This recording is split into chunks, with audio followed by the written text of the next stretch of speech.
for that honor last week against Vanderbilt. His outside speed is something to watch. And tonight in Baton Rouge, the opposition 4-1 Kentucky. The Wildcats' first road game of the year, and get on the marks. Kentucky has a running combo, Mark Higgs and Mark Logan. They make the UK offense click. Last week, Higgs topped 100 yards in a come-from-behind victory in Lexington against the Bulldogs of Mississippi State. It was a good game all around for the rushing attack. Logan also over 100 yards, and he proved to be a valuable receiver for sophomore quarterback Kevin Dooley.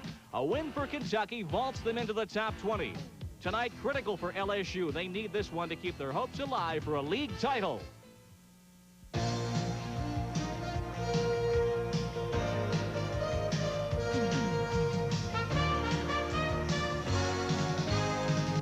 I know we're going to get some disagreement. Bowling Green, Tulane, Cincinnati, Clemson, they're having a tough time this year. Mississippi State, but they have not played a great football team yet. They will face a great football team tonight in LSU.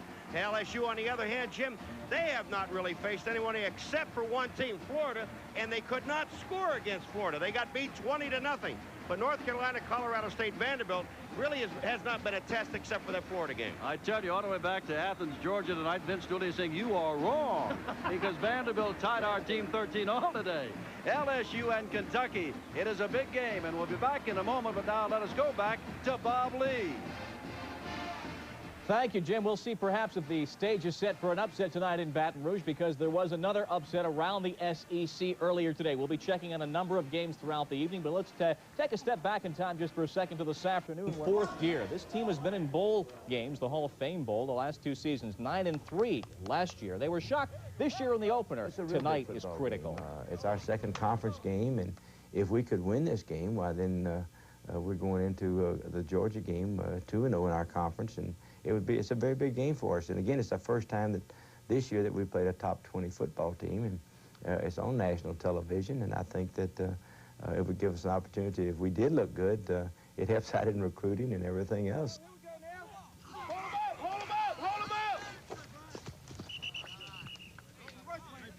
Number one, we've got to stop Hilliard.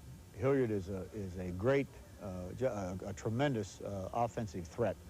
Anytime he has the ball under his arm, whether it be by catching the ball or hand it to him or toss it to him on the sweep.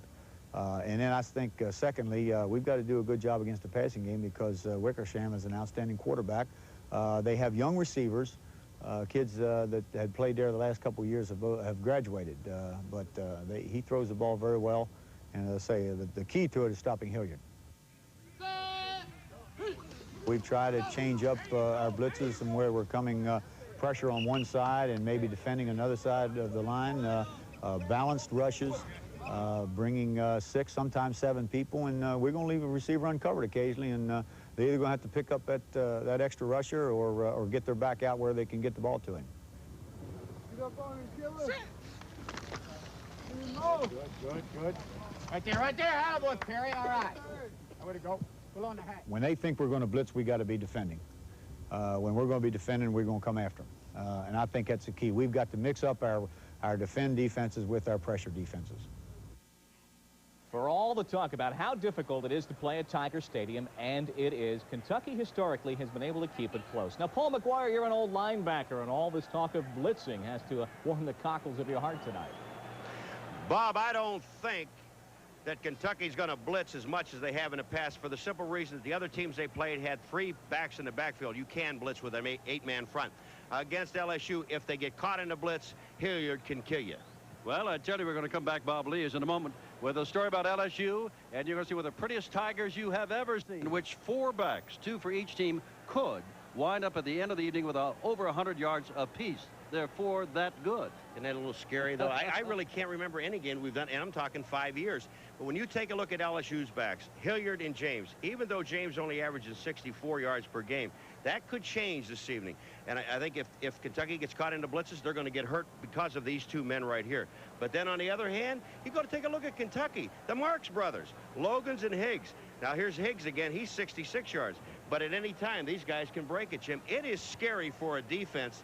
First of all, you have to worry about pass defense, but you better worry about those 4 guys. And let's go back to what we said at the beginning. Both of these teams really, and Jerry Claiborne said it in our show here tonight, are untested as far as facing a big opponent, with the exception of LSU and Florida handed them their helmets right on the platter. I just think that LSU has to prove something. LSU has a problem, Jim. When in that Florida game with their offensive line, they've changed the entire offensive line around except for one man. He's the only one that's really starting, and that's the center. So they have a problem. Their offensive line, LSU's, they're really going to get tested with the blitzes. Ladies and gentlemen, you are in Death Valley. You're in Tiger Stadium in Baton Rouge. And here's a team making its first road appearance of the year. The only undefeated team that could go to the Sugar Bowl in the Southeastern Conference. And you hear the kind of reception they're getting from the folks in Death Valley. This is Kentucky, they're Wildcats. And naturally, these are the Tigers of LSU. And the reception they are getting. One is 3-1, the other 4-1. LSU's lost his only game of the conference. Kentucky's not lost in the conference. We're looking down from high above Baton Rouge on a warm, humid evening with a big, hot game coming up. The kickoff in a moment. Talking to the officials, his team has won the toss, but will take the option to begin the second half. He is going to kick off to LSU.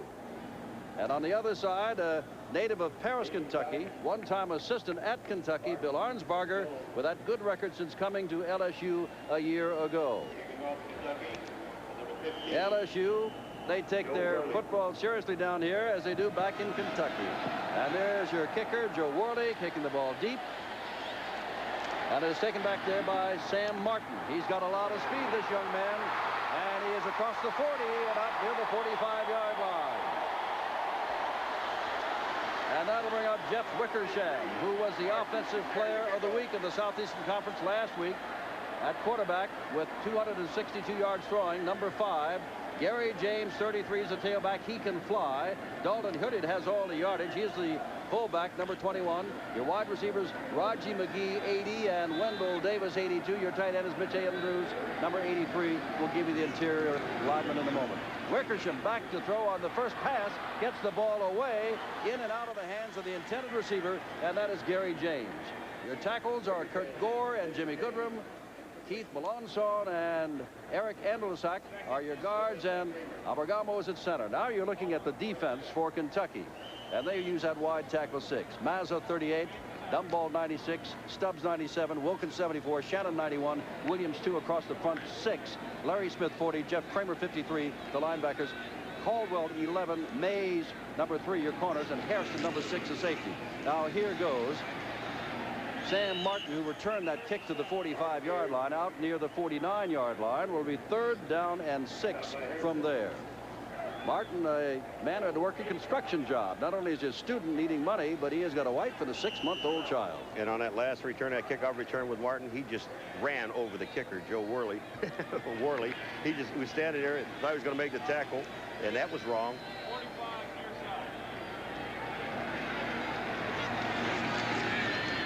3rd down and 6. Wickersham back to throw. Throws to the up man. That is Martin. And Martin is hit down shy by Jeff Kramer, the linebacker, number 53. Out of Newport, Kentucky. And that will bring on the kicking team led by Matt DeFrank. And now a man is down. And can that be Wickersham or not? Don't know. No, it's not Wickersham. No, I see him coming off the field. Okay. And he is hurting a little bit, isn't he? That is Jimmy Goodrum, the right tackle, a freshman, starting on the right side tonight, and you can see it is on his right leg. John Hazard would replace him. He is still down as LSU fails to pick up a first down in its first series of downs. So while Goodrum is down, we'll go away and come back for the punt and a report on Goodrum.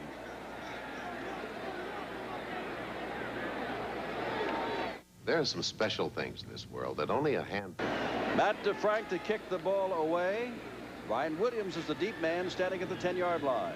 DeFrank at his own 40-yard line. He is an erratic kicker, can boom him or shank him.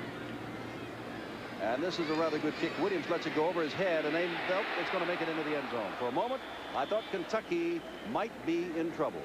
Calvin Dooley will be the quarterback for Kentucky because Bill Ransdell went down 2 games ago with a collapsed lung. He will be number 18.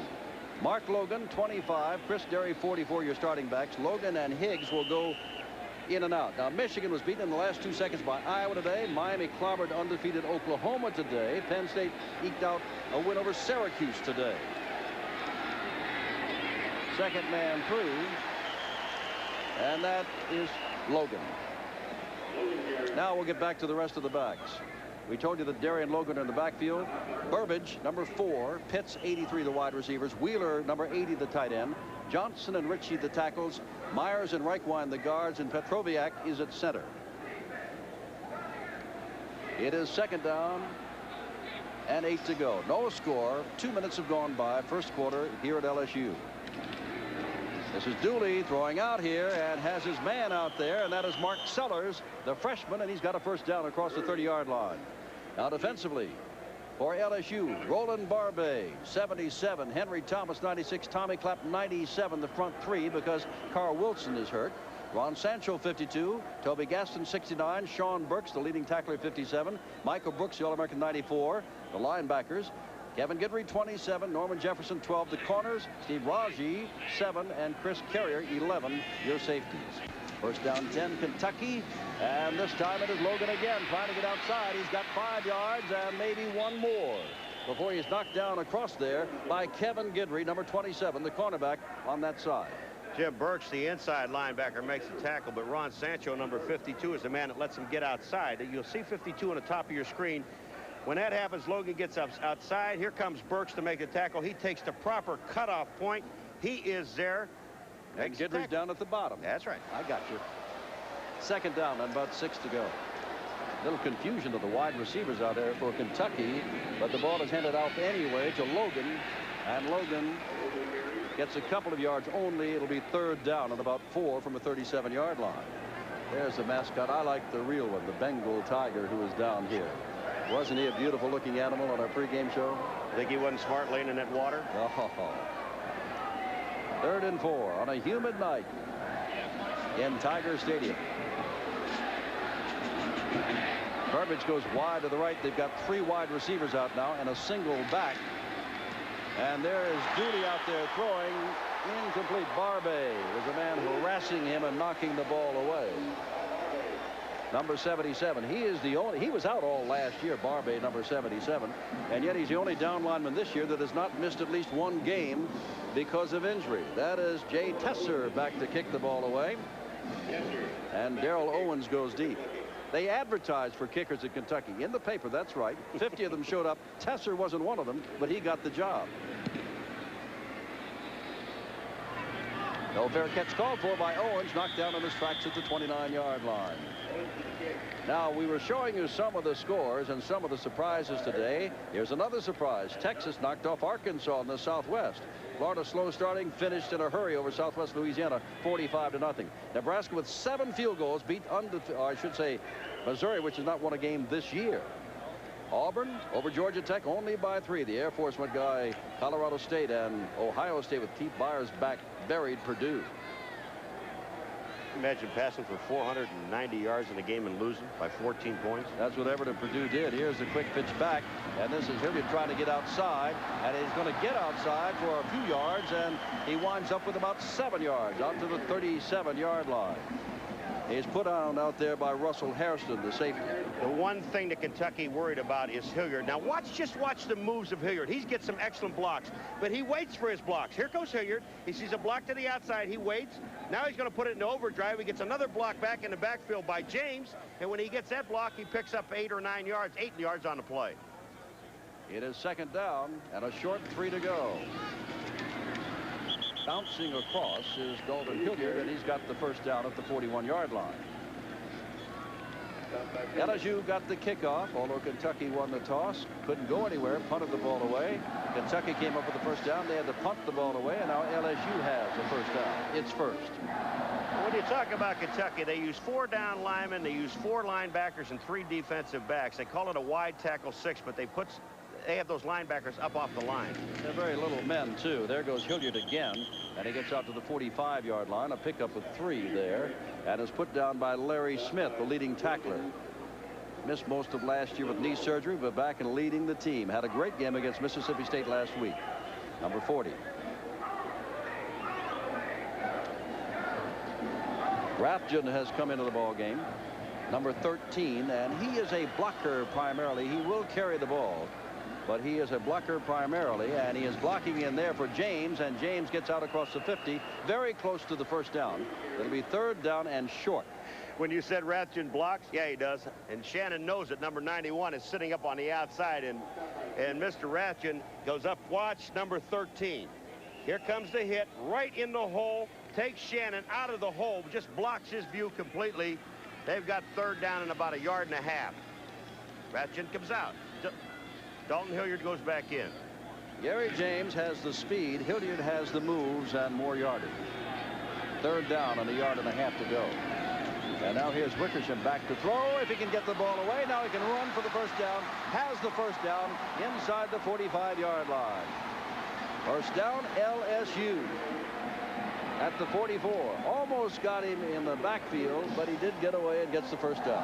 When Kentucky sees the one-back offense with Hilliard back there, Jim, they just send a blitz up in there, and you'll see Hilliard just jump out of the way. When he does that, number 53, Jeff Kramer, has a shot and brings him down, but not until Wickersham had the first down. Steve Mazza thought he had him in his sights, but he was gone.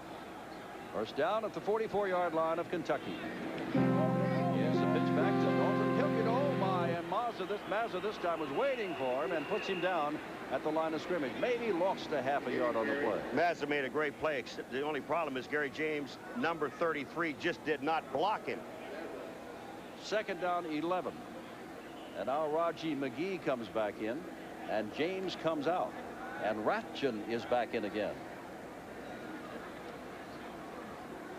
McGee goes wide to the left.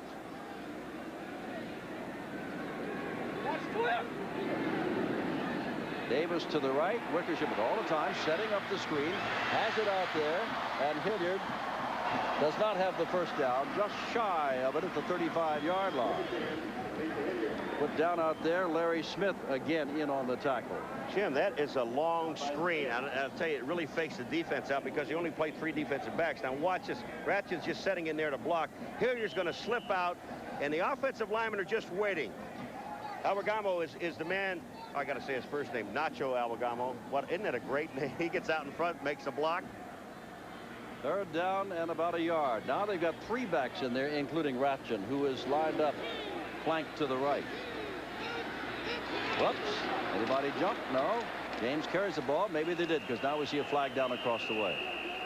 Maybe they drew Kentucky offside. In any event, Gary James came very close and may have the first down in any event. Offside, Kentucky, that's what it is. Jimmy Harper, our referee tonight. Umpire is Jack Smalley. George Morris is the linesman. The line judge, Robert Caldwell. The field judge, Ron Gilbert.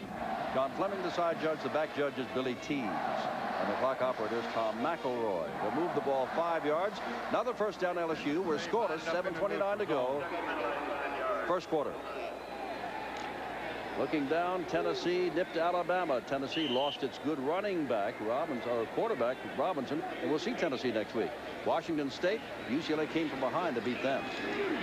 And here's Wickersham setting up and throwing out here and overthrows Raji McGee. Out there with him was Carwell Caldwell, starting at cornerback tonight. Caldwell was beaten. McGee had him to the outside. They're getting one-on-one coverage downfield.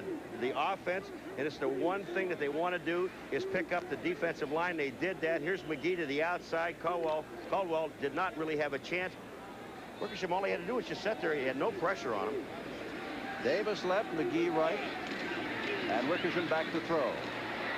Throws for the corner and overthrows Wendell Davis down there. And it is third down. And here you are, Paul. I know this is your spot. When you've got Dalton Hilliard and Gary James and a good blocker for them like Rathjen, all of a sudden they got this first down at the 31-yard line, and they've thrown twice, and it's third down 10. Jim, I would go back to McGee because you're getting Caldwell covering McGee on the wide side of the field, man to man. And McGee's got 4.5 speed, and here he comes trotting out here. Got to throw to him. Wickersham on 3rd and 10. Look out, he's in trouble, and down he goes. He is sacked across there, and the tackle is made by number 54, Jerry Reese, the sophomore out of Hopkinsville, Kentucky.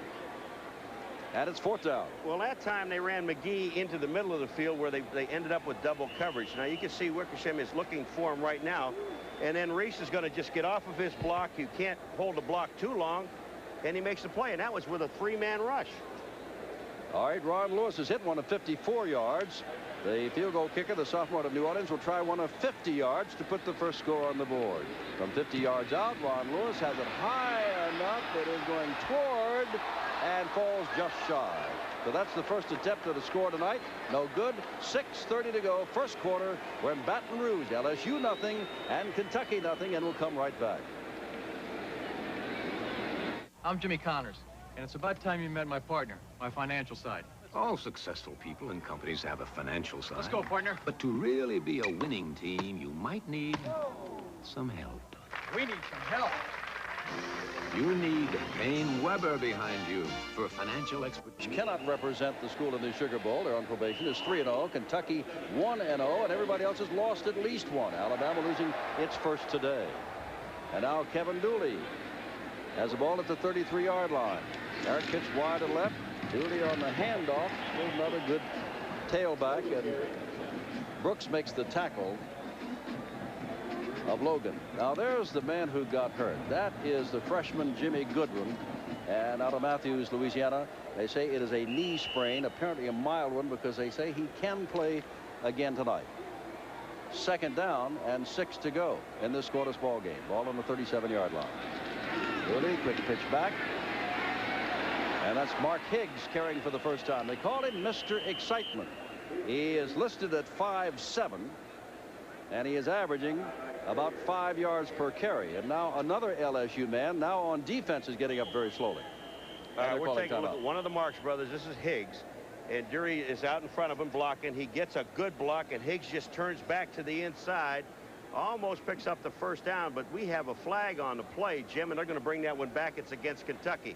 And Henry Thomas, the nose guard or tackle or man, is the one that's getting up limping. And they're going to move this way back. Jimmy Harper takes it way back to the 20.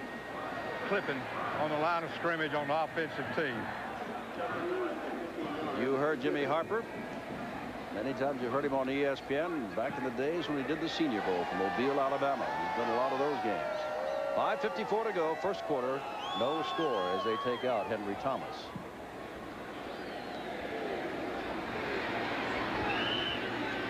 They bring in Darrell Phillips. His number 62. Kevin Dooley handing off again to that man Higgs, one of the Marks brothers, and he gets a lot of that 15 back.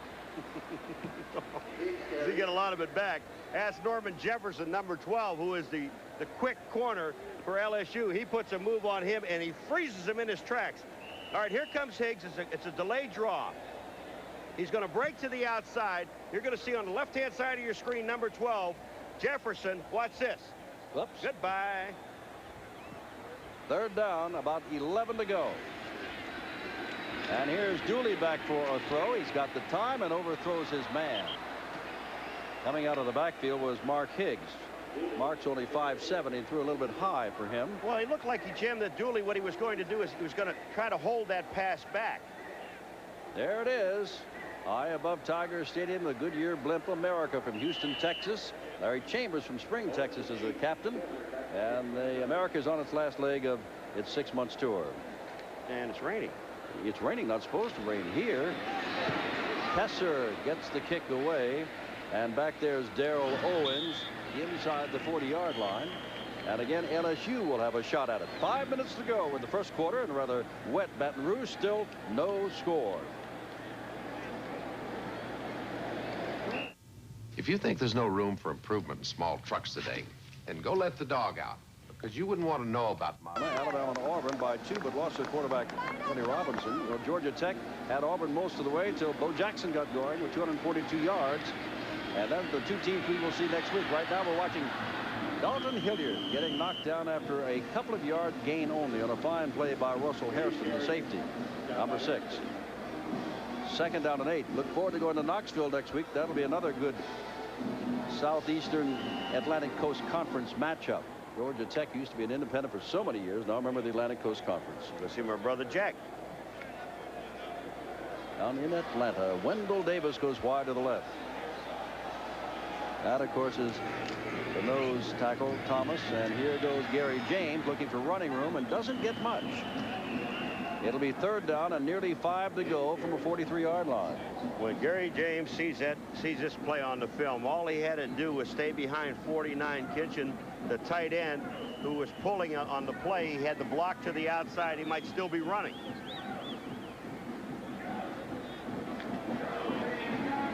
Kentucky changes defenses.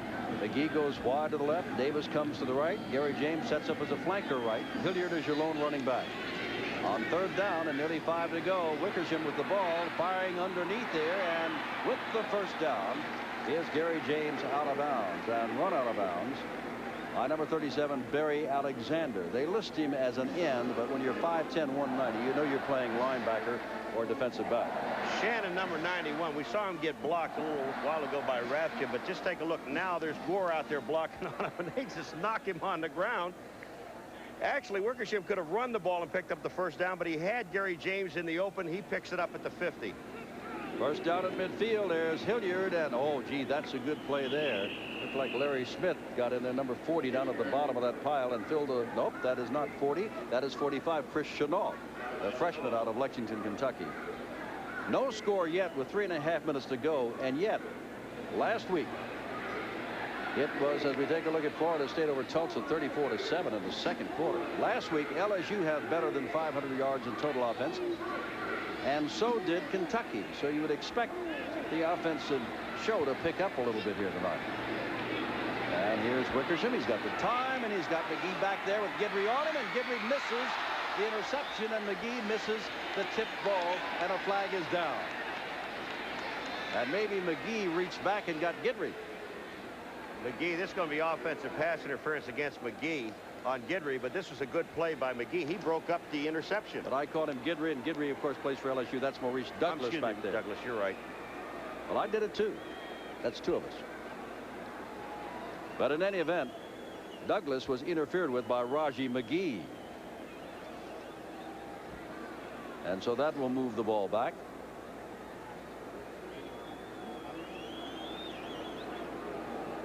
Harper pacing it off. Gee, and the reason that play doesn't work is because McGee never made any kind of a move at all. He just went down, and Douglas just kept backing up and backing up and played the ball. Interference. It's also loss of down. It's 4th down. No, 3rd down and 24. We're not going to see McGee at this point. We'll see it at the end when the ball goes up, but McGee's just running a pattern, and Douglas is there. McGee goes back and grabs him as the ball is there. He saves the interception. All right, here's Wickersham on 3rd and nearly 25 to go. Trying to get outside, and whoa, he throws the ball after being hit. They say it is an incomplete pass. A flag goes down. Intentional grounding. Intentional grounding, or they might take a look at a Kentucky man who was right there and say that he roughed him, but I don't think that's the case. No, it's intentional grounding. Don Duckworth was there, and he was in the had him when Wickersham just released the ball when he was almost out of bounds. So that takes it back inside the 23. Remember, they had a 1st down at midfield. Now they got 4th down back at their own 23. On the offensive team, loss of down, 4th down. 2 loss of down penalties in succession. Well, Jim, look at this offensive line. They were giving Wickersham enough time to throw the football. Get rid of the ball. Don't take that. As he's going down, he just throws the ball away, and that's wrong. That's where he gets caught. That was Reese, number 54, that hit him. All right. That Frank is kicking into a rather strong wind. But Brian Williams deep. Line drive type kick, and yet they're down there, and at the 41-yard line, Brian Williams says, I'll take it. 2:50 to go. We're in the 1st quarter. There is no score. And now Kentucky will try to get something going offensively. Back at right offensive tackle, and now we see Henry Thomas, who went out limping, is back in at the nose position for LSU, number 96. Ball has the nose at the 41-yard line for Kentucky. It's 1st and 10 in the scoreless 1st quarter. Logan and Derry are your setbacks. Remember, Bill Ransdell is out, so Kevin Dooley is at quarterback, and he's going to throw the ball out there, and catching is Burbage, and catching Burbage is Sancho, Ron Sancho, number 52, a freshman. Jim, this is a great play by an outside linebacker, number 52, Ron Sancho. Just take a look at it. When this ball is thrown out, he throws the blocker away, and that's Wheeler, number 80, trying to block. But when he does that, he's right there to get Burbage. That's just a great play. That was a flanker screen that didn't work. And this is a good defensive battle we have going on here. No score, 2:15 to go. 2nd down and 12. There's a loss on the play. And there goes Logan, and he gets out to the 45-yard line. And Michael Brooks, the All-American out of Ruston, is hanging on. Bill Arnsberger says that he may be the best defensive man he has ever coached in collegiate football, remembering his great defenses he had at Miami. Just collegiate? Just collegiate. Might be someday in the pros. You never know. 3rd down and about 6 to go. Tim Jones is in as wide to the left as a wide receiver, number 17 for Kentucky. And here goes Dooley back. Got the time, running out of time, running into a bunch of folks, and down he goes. It's 4th down. Sancho got him again, but there's a noticeable absence of the big play, of the first downs, and a noticeable abundance of punts. Dale Owens goes back. And again, Jay Tesser will be back to kick, standing on his own 30-yard line. That is Owens. He's standing on his 16. The last time the whole LSU team went after him, all 8 guys. Not this time. Owens takes it at the 21, lost the football, I do believe. Kentucky says they've got it, and the officials say they do. So there's the first turnover. They haven't been turning the ball over too much this year. Looked like Mark Wheeler got down, a tight end, and made the recovery. But Owens, with everybody bearing down, did not call for the fair catch. Jim, there's 2 other defensive backs back there with him. They should tell him, with all those people around, and the ball is wet because it has been raining, don't go after. Wheeler is there. He makes the recovery at the 20-yard line. Here comes Kentucky. First down at the 20-yard line, no score. Oh, tripping and falling down is Mark Logan, one of the Marks brothers. By the way, Jerry Claiborne's first big win at Kentucky was here 2 years ago at LSU, and LSU has homecoming as it does tonight. They were the underdogs, and they beat LSU. There's no score in this first quarter. You know why Logan was tripped up? Because Michael Brooks just took the offensive tackle, Vernon Johnson, 76, and drove him into the backfield. High formation, 2nd and 11, the fake. And now here's Dooley carrying the ball, and he gets, oh my, did he get clobbered at the 16-yard line? Wow, they don't have too many of those quarterbacks left. And Kevin Dooley took a shot. It's 3rd down. They have an outstanding field goal kicker, but they want more than that. Watch, Dooley goes into this mess, and Thomas, number 96, is going to be one of the guys, Jim, that hits him. But just take a look at it. It looks like he's open. Look at 96 come in right here. Watch the shot he gives him right at the knees. And and then a pop in the face by Jefferson. That hurts. Time has been called because the quarter has ended with no score. We're at Tiger Stadium, expecting fireworks. None yet, but maybe in the second quarter. Paul McGuire, we begin the second quarter with no score, but it is 3rd down and 6, Kentucky on the LSU 16-yard line.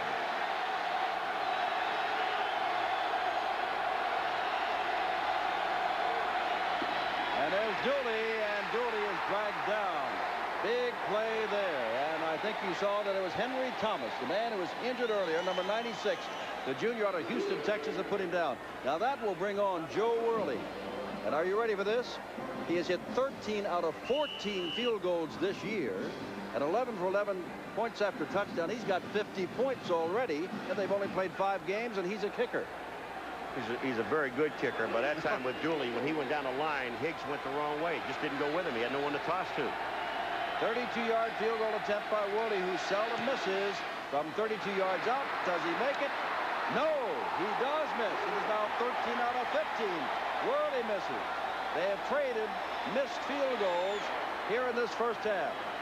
Lewis missed one from 50 yards. Worley misses one, uncharacteristic for him, of 32 yards. And next week, Paul and I will be in Knoxville, Tennessee, 7:30 Eastern Time. Georgia Tech loser by 3 today to Auburn, against Tennessee winner today by 2 over Alabama. But they lost Robinson, their good quarterback. As Johnny Majors said, a very costly loss, Robinson. Jim, it looked like he just punched at the ball. Does he get full leg extension? No, yeah, I guess he does. He just pushed the ball. He knew it, As soon as he hit it, he pushed the ball to the right. Jeff Wickersham out. LSU with the ball at his own 20-yard line. Wickersham back to throw. Wickersham throws out to the sideline, and Raji McGee is out there. And picks up about 8, maybe 9 yards on the play. 2nd down and 1. And that's McGee's first catch of the night. His 12th of the year.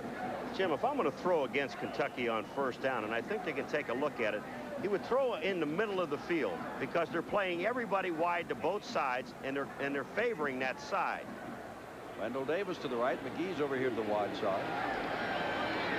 2nd and short. And they're going to run for it if they can. Hilliard's got that and more. Dalton Hilliard across the 35-yard line. Dragged down over there by Steve Mazza, number 38. And Don Urano, number 39. Jim, when you watch Dalton Hilliard, and that's what they're afraid of, 25 yards and 7 carries. This is a quick draw. And watch him pick his hole. He just reads the block of the offensive tackle, and he just breaks it to the outside and picks up 7 yards. 1st down. Wickersham on 1st down again, dropping straight back. A flag goes down. That could be holding out there as Sammy Martin carries the ball, and the boom is lowered on him. And that is Jerry Reese that lowered the boom. But remember, a flag back in the line of scrimmage. And it will be holding against the Tigers of LSU. They'll bring that play back, and Sammy Martin is having a tough time getting up at the 46-yard line. With Arnsparger looking on. Wouldn't you after that hit? Oh, boy. Wouldn't you after that hit? Martin went down. Reese just nailed him as he is turning back in. They're going to have a holding penalty. That's the worst part about it. He's up. Martin's up. He's fine. Oh, is he? He is listed at 5'11", 170, and people are not quite so sure of it. As a matter of fact, one newspaper reporter said he is a Freddie Patek. Well, you better hope he goes, comes down. to the bench and not back to class. Watch this shot. Here comes Reese. Bang. Oh, boy. That's what you worry about. And when they start walking off on their own, do they head to the bench, or do they go to the locker room, or do they just walk up in the stands? 1st down and 20 to go from the 28-yard line. Scoreless ball game. LSU with the ball. Wickersham drills the ball, and is that a catch or not? They're marking it a catch across there, and that's a good one by Wendell Davis. His first catch of the night, his 14th of the year. A sophomore out of Shreveport. Wickersham, when he throws this ball, he throws a dart, and Wendell Davis, now watch Wickersham, he sees him breaking to the outside, he just steps up. That's a good throw, but watch the quick hands of Davis. Bang, he grabs the ball, has enough presence of mind to get that foot down in bounds. Good catch, good throw. But it is still 2nd down and 9, so they hand the ball to Dalton Hilliard, and it's going to be 3rd down and about 4 or 5 from the 43-yard line. They've got to get the ball past the 48. Jim, this is a good play for LSU, and they've run it about 4 times now with Hilliard carrying the ball. It's a quick draw, but what happens to the linemen, they sit up like it's a pass play. So what that does, it freezes the inside linebackers. They do not get any penetration. And when that happens, it gives Dalton Hilliard a chance to pick his hole. I'd come back with the same play. Sammy Martin has come back in. Gary James is okay. He's standing on the sidelines. 3rd down and a long 4. And Wickersham is going to throw for it and throws across the middle, and that should be enough for the 1st down. It all depends on where they spot it. Martin out of the backfield with Hairston to make the tackle, and it looks like he's got the 1st down. At the 48-yard line. They will measure for the play. Wickersham now 6 of 11 for 46 yards. They've got the 1st down. Martin's tough. Well, thank you. We're glad to be back down in Tigerland. Spent a couple of weeks down here, enjoyable weeks for the National Sports Festival. We'll be talking a little bit about that at halftime with the mayor of this good city of Baton Rouge. 1st and 10, 12-18 to go in the half. No score. Wickersham on the handoff, and here comes Hilliard again. Ran right by Brian Williams, but right into a bunch of other people, led by Chris Chenault, who's not in the picture. The man who actually put him down was John Shannon, starting tonight at right tackle. Jim, Brian Williams does make a good play here, though, because watch what he does. He gets Dalton Hilliard to the outside, and he makes him cut back in. When he cuts back in, he gets an arm on him. He's in on the play. He gets some help from a lot of his friends, but he's there. 2nd down and 7 from the 48 of Kentucky. Ratchet in motion. The pitch back to Hilliard. Hilliard trying to get outside, and now cuts back inside, and it's going to be 3rd down and short as Dalton gets down to about the 44-yard line. with Mazza again the leading tackler, number 38. Well, on that play there, he runs into Keith Melanson, number 66, the left guard, who was pulling, and he ran into his back, and it slowed him down. That guard's got to get up into the hole and get out of there. Now the fastest man, well, some say Martin's faster than Gary James, but James has come back in, and he is in there. He's going out on the wing. Double wing formation. Third and a couple.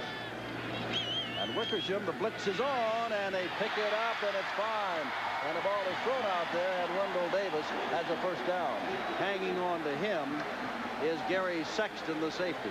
Jim, this is the problem that Kentucky knew that they would have with Wickersham. If they put out a full-out blitz with all 8 people coming, that leaves one-on-one coverage downfield.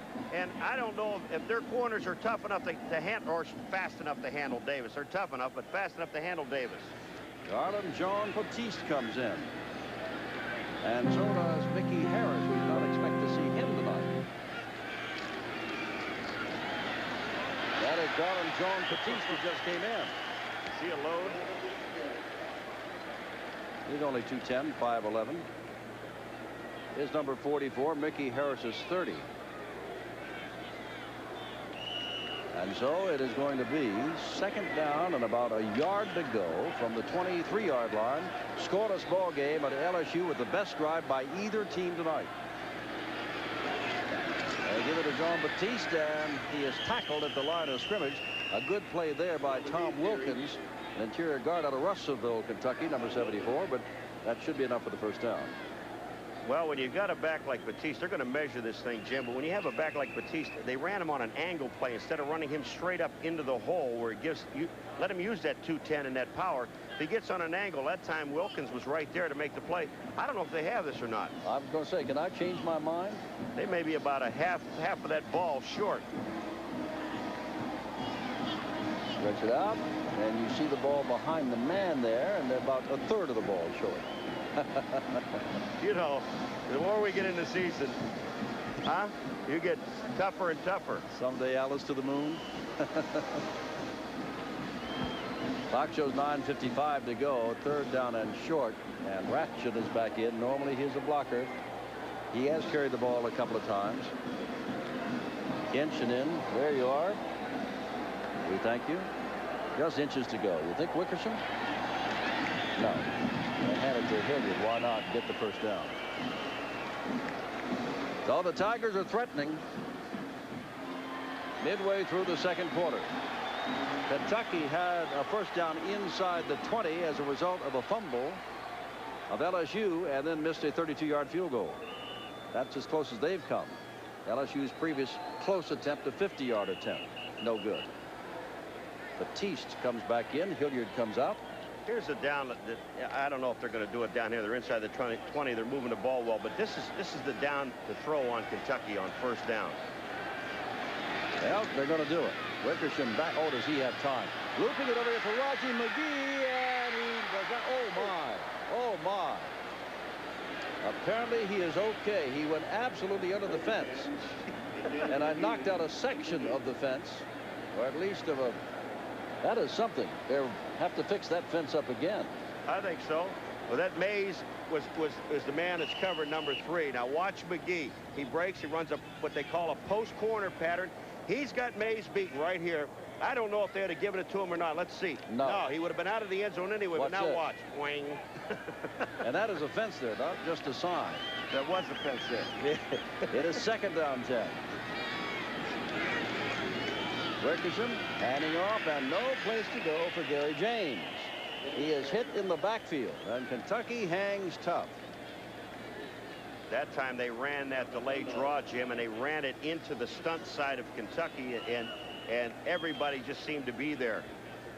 Third down and long, or they'll have to go back to Ron Lewis. Rathjen comes in. Third down from the 24. They've got to get the ball to the 10-yard line. McGee to the right. Wendell Davis comes to the left.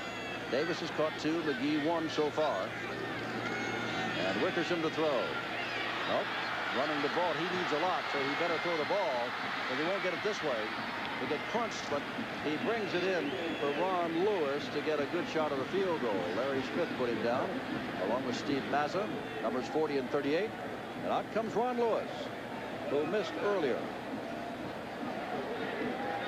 Jim, though, you know, the way I was just looking at the tight end, Mitch Andrews, number 83, and the way they run the tight end down the field, it's like he's not even in the play. He's just delaying going down the field. Hairston, number 6, the safety, just doesn't even fool with him. They're going to have to look at the tight end. 31-yard field goal attempt for Lewis, who is 2 for 6 overall, including a miss tonight. From 31 yards out, he's got a lot of leg, but it's off to the side, and we've had 3 missed field goals. And with 8:19 to go in the second quarter, here at Tiger Stadium in Baton Rouge, there is still no score.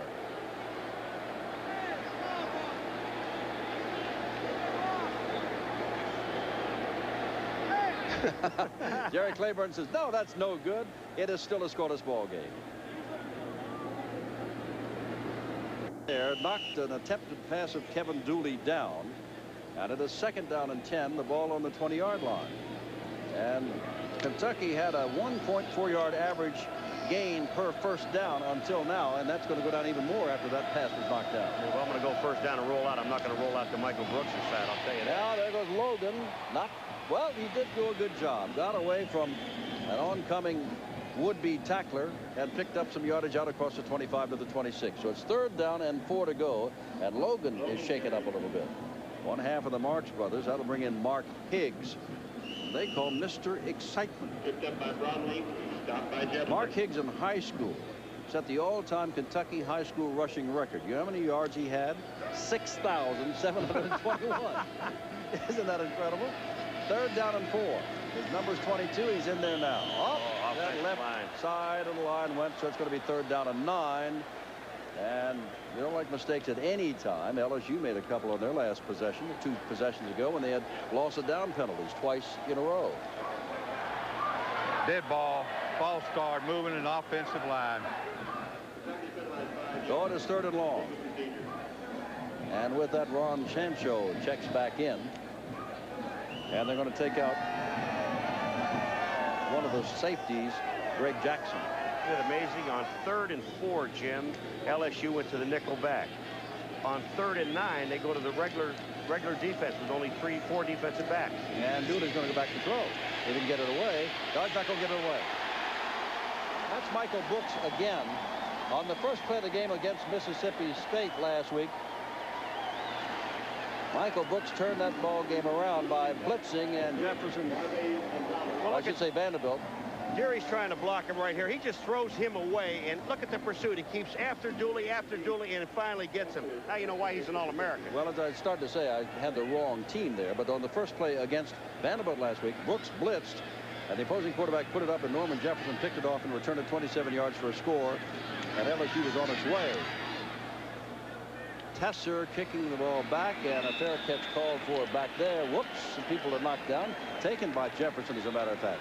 No score, 6:37 to go, first half. Here and said they're passing out in the stands because of the high humidity. And I said, stand by and watch our act up here. This is not one of them. He's going to make it. No, he passed out an hour ago. They brought him in here, just stood him up. Boy, I tell you, that's funny, but it's hot behind that mask tonight. Temperature's only 75, but the humidity is very high. First down from the 45-yard line. Kentucky and LSU from Baton Rouge. There is no score. There aren't a whole lot of people listening to the Kentucky cheerleaders, I'll tell you that. Holt is in and wide to the right as Wickersham goes back to throw on first down. And he's going to throw up a little screen over there, which is complete to Gary James. And James has got the first down and more and gets inside the 35-yard line. First down the Tigers. Jim, LSU had 4 people downfield on that screen, beyond the line of scrimmage. The entire offensive line is beyond. Here comes Gary James. Now just take a look at the offensive line. Look where they are. James is there. The offensive line is already gone. They were beyond the line of scrimmage. It was not called. And James just goes down that sideline, uses it very well, and also uses blockers well. Well, I don't see anybody on the Kentucky side objecting, so they didn't pick it up as you did. There are a few tough yards there. Well, Hilliard is just an outstanding running back. He is a senior out of Patterson, Louisiana. Florida State still rolling over Tulsa 41-7. That is a halftime. Texas A&M over Baylor 3-0. A&M looking good. Baylor having rough going only lately. Houston losing to SMU 3-0 first quarter. Wickersham still has the football, putting it over there, and the catch is made by Hilliard. And they're going to say that he stepped out just about where he had to get. Nope, not going to mark it, about a yard or two beyond, or this side of where he has to go for the first down. So it's not a first down. Jim, Wickersham's making things more difficult than they are. Watch it. It's a double fake on this side, and Hilliard's out here. He's open. Look where he throws the ball. Dalton has to turn all the way around to get it. Now he just tries to stay in bounds. He stays in bounds. He goes out of bounds with that marker. They marked the ball wrong. Jeff Kramer made the stop. Kentucky's had 1 first down. LSU has had 8, looking for their 9th. Wickersham back and gets it out there. That's Gary James, and he's got the first down. So that's 9, and takes the ball down to the 20-yard line. Larry Smith put him out of bounds. This is one of the problems with the blitzes, because you're going to end up with linebackers trying to cover James, Martin, and Hilliard. Now just take a look at it. Wickersham's looking somewhere else, and then he finally sees James. Here comes Larry Smith, knocks him out of bounds at the 20-yard line, but they already have the first down. On the 20-yard line, 5:25 to go in the half, no score. It is Holt who is wide to the right. And Wickersham back to throw and puts it up, and nobody's back there, folks, just nobody. He was really rushed by the defense of Kentucky and just put the ball up in the air. Holt was the only man going downfield, and he'd only gone about 5 yards downfield, and the throw was about 80. He ran down about 5 yards and fell down. So he is out, and Wendell Davis comes back in. He can't have him falling down. And Gary James comes out. Rathjen's in, along with Hilliard. Rathjen's in, remember, he's the man that's blocking. Now they're setting up the Hilliard on this side, and Kentucky has read it, but all they got to do is stop him now that they've read it, and it's going to be 3rd down about 4 inside the 15-yard line. Jeff Kramer and Shannon read the screen very, very well. Melanson, number 66, comes out to make a block, but he's a little bit late. He's just going off the field. He said, I'm too tired. Tell you what. Here comes Jim. Look at Dalton Hilliard now. You'll see Melanson 66 is out in front of him, but this is a run all by Dalton Hilliard. Kramer's out there. Shannon's there. He misses. And Hilliard picks up about 7 yards, 6 or 7 yards. We got a timeout. And picks up his feet and walks off the field, too. He wants a breather, and so they have sent in John Batiste Garland again. And Wickersham now walks off. His time has been called with the ball at the 14-yard line. 3rd down and about 4 to go. LSU looking for a score because there's no score in the game at the moment.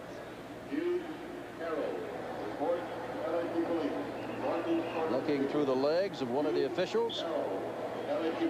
Remember, Kentucky is the only team that can go to the Sugar Bowl that has not yet lost a conference game. They've only played one, but then LSU has only played one, and they have lost to Florida big 20-0. All right. Batiste came back off again, Jim. Next week, Paul and I'll be up in Knoxville, Georgia Tech in Tennessee. One lost the game by a few points and one won. Here's Wickersham. Look at this on a bootleg, and not fooled, but I think he's got the first down inside the 10-yard line. He was wrestled down by Barry Alexander, but not until Wickersham got inside the 10-yard line, and that should be enough. Jim, this is just an excellent individual effort by Wickersham, because he is tackled by the left end, who is Alexander. And he just carried him another 3 yards for the first down. He's got it. But remember, Wickersham, the quarterback, is bigger than Alexander, who is listed as a defensive end. But we all know they're not down linemen in the Kentucky defensive scheme of things. They're more like linebackers and sometimes safeties. First down. Should be. Yep. 1st and goal to go, LSU. 4.5 minutes left in the first half. Barry Claiborne, a defensive specialist, so many places as an assistant coach before went on to Virginia Tech and then to Maryland and then back to his alma mater, Kentucky. McGee wide to the right, Davis to the left. Wickersham looking to throw and is going to throw it out of bounds. Look to the right. Good coverage over there on McGee. So he looked left and a good coverage there. So he just threw it out of bounds. Douglas, excellent coverage. Number 27, the left cornerback on that side. He just jammed McGee at the line of scrimmage. McGee couldn't get off. They've got to learn how to get away from those defensive backs. Put a little move on before you get up to them. You can't run into them on a short, quick pass like that. 2nd down and 10. McGee's out there, and again out there with him is Maurice Douglas. Wickersham hands the ball instead to Gary James, and there's a good defensive play right there. Good defensive play. That looked like Jeff Kramer, the linebacker, 53, and that's who it is. This whole defense is shifting. They're just taking a look. They're reading their keys well. Here comes Kramer filling in the hole. He gets some help over there by Dumbaugh, number 96. It's just excellent defense. They lost the yard on that play. 3rd and goal to go. The ball on the other side of the 10-yard line from the goal line. Batiste is the fullback. Gary James there. Wickersham back to throw and putting together for Wendell Davis, and the ball is picked off in the end zone on a fine play by David Johnson, the freshman out of Louisville, Kentucky. 1st and goal to go from the 9, and the Tigers, unheard of lately, booed at Tiger Stadium. They're booing Wickersham, and he's the cause of this interception by Johnson. Because if you're going to throw the ball into the corner of the end zone, that ball should only be able to be caught by the receiver. Now watch this. He just lets the defender get there. Not just another day. Kevin Dooley with the ball and in trouble and can't get the ball out of there. Gee, was he in trouble. Barbay and Brooks. But everybody's still talking about the interception in the end zone. Well, again, this is Wickersham's fault and no one else's because he throws the ball too short. You've got to throw the ball to the corner of the end zone. You're going to give Johnson enough time to get over there. Davis was there to make the catch. He just didn't throw the ball to him. Good play by you, young man. That was excellent. Last year in the first half, LSU had 3 fumbles and 2 interceptions, 5 turnovers, and yet led at the half 9-3. Now they've lost a fumble and an interception, and they're not in the ball game now. That's good balance by Higgs, but he's not going anywhere. He gets back to the 15-yard line. Toby Gaston, an inside linebacker, number 69, put him down. And the offense that got better than 500 yards last week and ran off 91 offensive plays against Mississippi State is sputtering against this LSU team. All right, Higgs is trying to break it to the outside, and Gaston, number 69, is going to be a linebacker that comes in. Look at this fill right down the line of scrimmage. Beautiful pursuit right there. Looked more like a takedown, didn't it? 3rd down and 15. Now again, here is Higgs. And he is just going to get back almost to about the 20-yard line, and they'll have to kick the ball away. Ron Sancho ran him out of bounds. It'll be 4th down and a little bit better than 10 yards to go. Neither team has been able to move the ball. The golden opportunity. Remember, Kentucky had a 1st down inside the 20 and did not score. LSU had a 1st down inside the 10 and did not score. There have been 3 field goals attempted, and none has worked. 2 by LSU and 1 by Kentucky. All right, Jefferson is back there with Owens, Jim. Jay Tesser. And a flag goes down. There's still time on the clock, so let's see what happens. It's movement against the offensive line. That's going to cost them another 5. Don't mind that so much at midfield, but back here. And Tesser is kicking into the strong wind, remember. It is humid, but it is windy. False start on the offensive line. You wonder about that on a punt. Deep in your own territory, and a false start. Jerry Claiborne's wondering about it too. Sure is. Low snap. Tesser gets a nice kick away, driving Darrell Owens back to the 36, and he gets to the 37, and that is about all.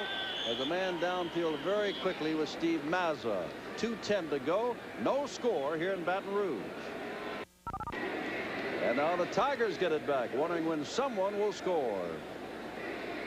Something like this. Look at the rain out there. No score, 2:10 to go. Kentucky has 42 yards, Paul. LSU that has the ball now has 174 yards. And here's Wickersham back setting up a screen. Boy, they've thrown a lot of screens tonight.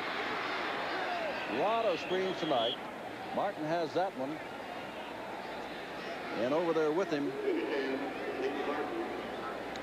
were 3 Kentucky men. Jim, the reason they're throwing the screens is to slow down the blitz. Because LSU figured that Kentucky, they'll blitz anywhere between 25 and 50 times in a ball game. Some combination of blitzes with those linebackers. This is what they try to do to slow it down a little bit. 2nd down, 10 to go. Wickersham. And throws it across and has his man, and that is Martin again. And he is put down by Steve Mazza. And it'll be third down and about 5 to go. And there's a flag back at the 27-yard line. And it could be holding, and it is holding again. And so instead of third and about 5, it's going to be second and plenty. Again, overhead, and all that rain. And the Goodyear Blimp America from down in Houston, Texas, with Larry Chambers from Spring, Texas, on the last leg of the 6-month summer tour. And we'll see them again on Thanksgiving night. Line on the offensive team. They'll be eating turkey with us over in College Station when Texas plays Texas A&M. I'm having a steak. No score, 1:27 to go. Officially second down and 20 from the 28-yard line. Well, Wickerson's got all the time in the world. Now, what's he going to do with it? And finds McGee at the 45-yard line. First down, McGee is inside Kentucky territory at the 38-yard line. Biggest offensive play of the night. All right, Jim. This time, you threw a bad pass, Wickersham, once before to get the interception, but this time he keeps his cool. McGee is going down. When he looks, he's going to see Wickersham is in trouble. Now, watch what he does. He's going to look for the opening. He sees the people moving around. He finds Wickersham, and then he starts running. And this is an excellent run. Caldwell, number 11, finally makes the stop, but they're inside the 40-yard line. A 34-yard pickup, and LSU calls timeout. They don't want to waste this opportunity of LSU.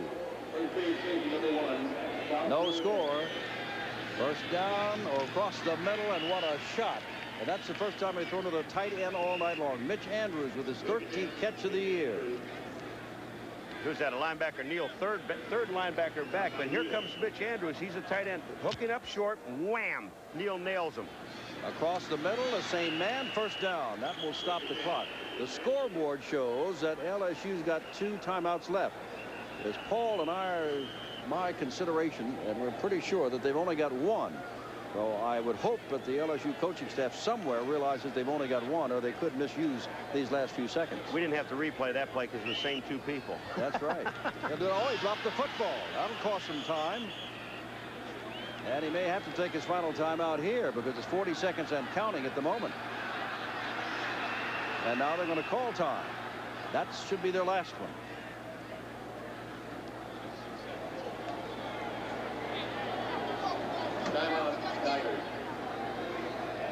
Well, in the Big Ten today, Ohio State really got rolling against Purdue. Here's Bob Lee with a report.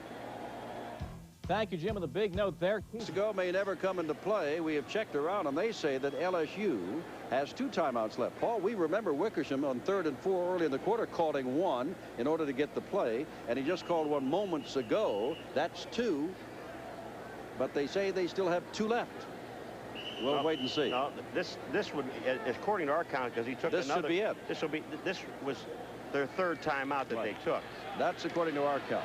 If they have to take a 4th, we'll find out. Or a 4th, they only get 3. If they do take a 4th and it's not called, and we are wrong or someone miscount. Yes, the blitz is on, and he overthrew Hilliard. And that stops the clock with 32 seconds to go. We are scoreless, and LSU with a golden opportunity, and it's nevertheless 13 yards to go. And 3rd down. Well, it's homecoming here, and it is the home team. Oh, so, come on. So maybe they gave him. Do you get an extra one on homecoming? I don't think so. No. Bill Arnsparger's team is, look at this. He's just run all up and down the field. 220 yards to 43 for Kentucky, but has not been able to put the ball in the end zone yet. Might do it here in the last 32 seconds of the half. Wickerson's certainly going to try. Puts the ball over the middle, and it is dropped. Well, you get some good, you get some bad. Wendell Davis just could not hang on to that ball. Would not have been a first down. A flag is down and could be holding.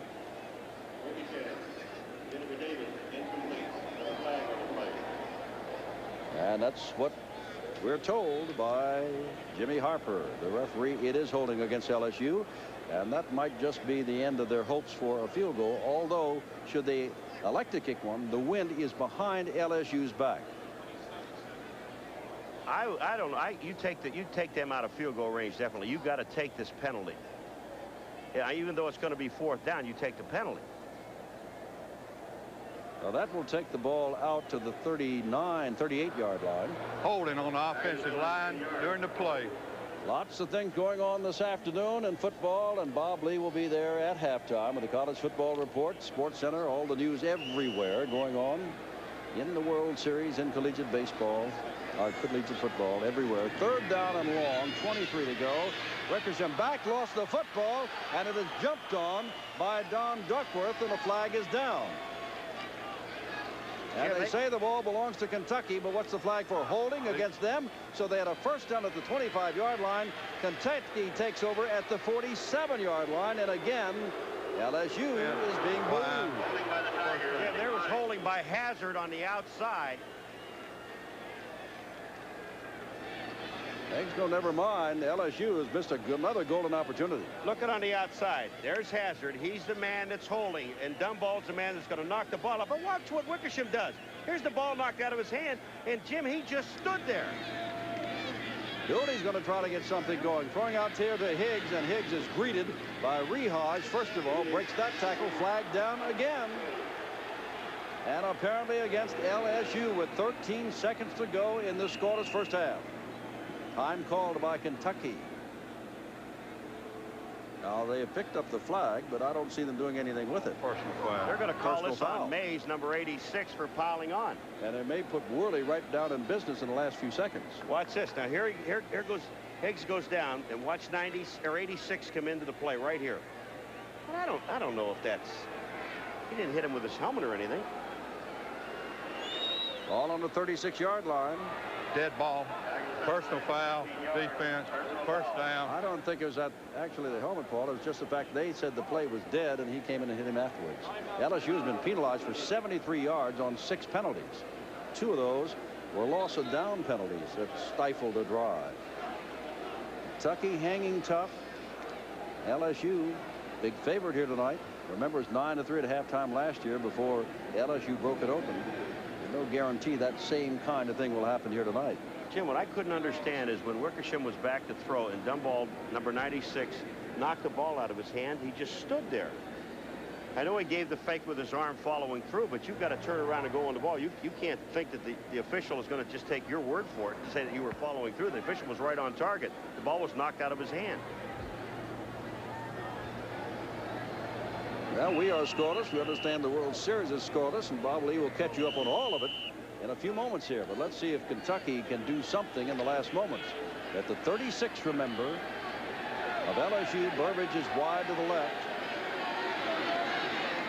And here's Dooley, and he's going to throw, and that is Higgs. Oh, was he hit down, and that's Rehage. He is a hitter, and he hit Higgs that time.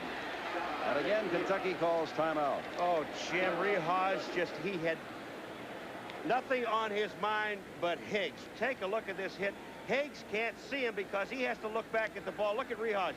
Helmet right in the stomach, and he really drills him.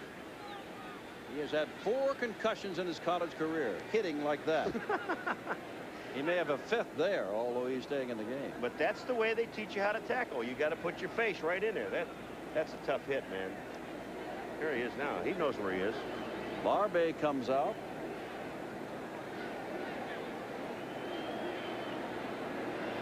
This was going to be, what, 53, 54? Into the wind? Well, the wind has died, I do believe, Paul. Well, it really has. At least what it was.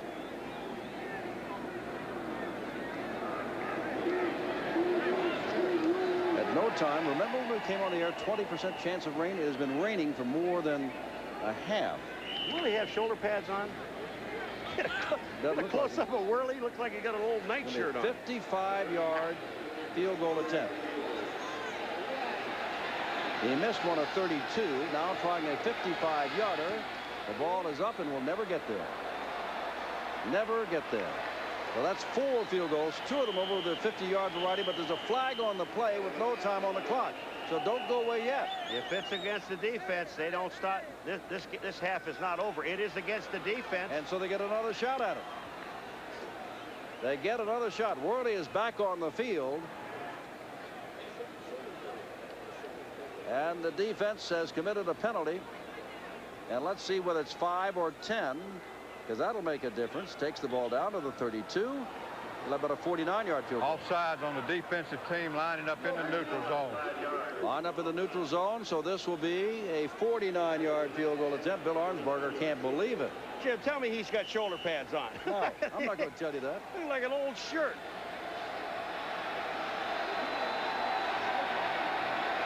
"49 yards out, and the ball is up, and it's not going to do it. Off to the side. So there are 5 field goals. Everybody has misfired on both sides of the line of scrimmage. LSU wins the battle as far as yardage is concerned, but the scoreboard remains the same. LSU nothing and Kentucky nothing, and stand by because we're going to go to Sports Center and, of course, our college football report with Bob Lee. The University of Kentucky, a great place to get a college education.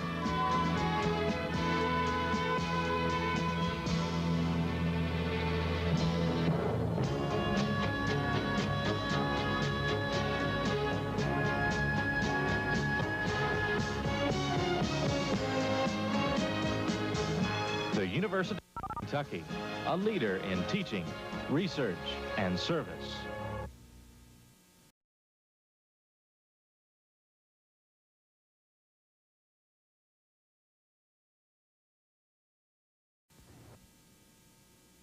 Chances LSU more than Kentucky, but nobody came up with any score at all. There's an old saying down here that it never rains on an LSU game on a Saturday night. Oh, yeah? Look at that. This is Thursday. Incredible. As we look at these, Paul, I said to you, we may have 4 backs gaining 100 yards tonight. Jim, this is just, I mean, it's ridiculous. Kentucky, they can't do a thing passing 8 yards, 35 yards rushing. But the turnovers by LSU, 3 turnovers, and that's the key to this whole thing. When you're talking about 2 backs or 4 backs getting 100, how about this? Logan, 22 yards, Higgs, 18, Hilliard, 43, and James, 4 yards rushing. They haven't given the ball too much, and nobody's done too much with it once they've gotten it. The kickoff is Matt DeFrank. Kentucky, remember, won the toss and took the option at the beginning of the ball game.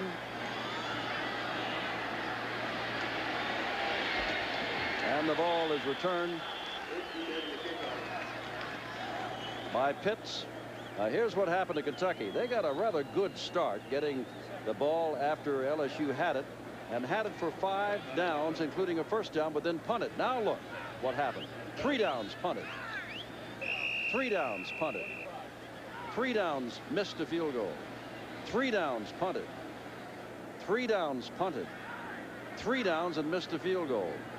That 1 first down, and that was it for Kentucky.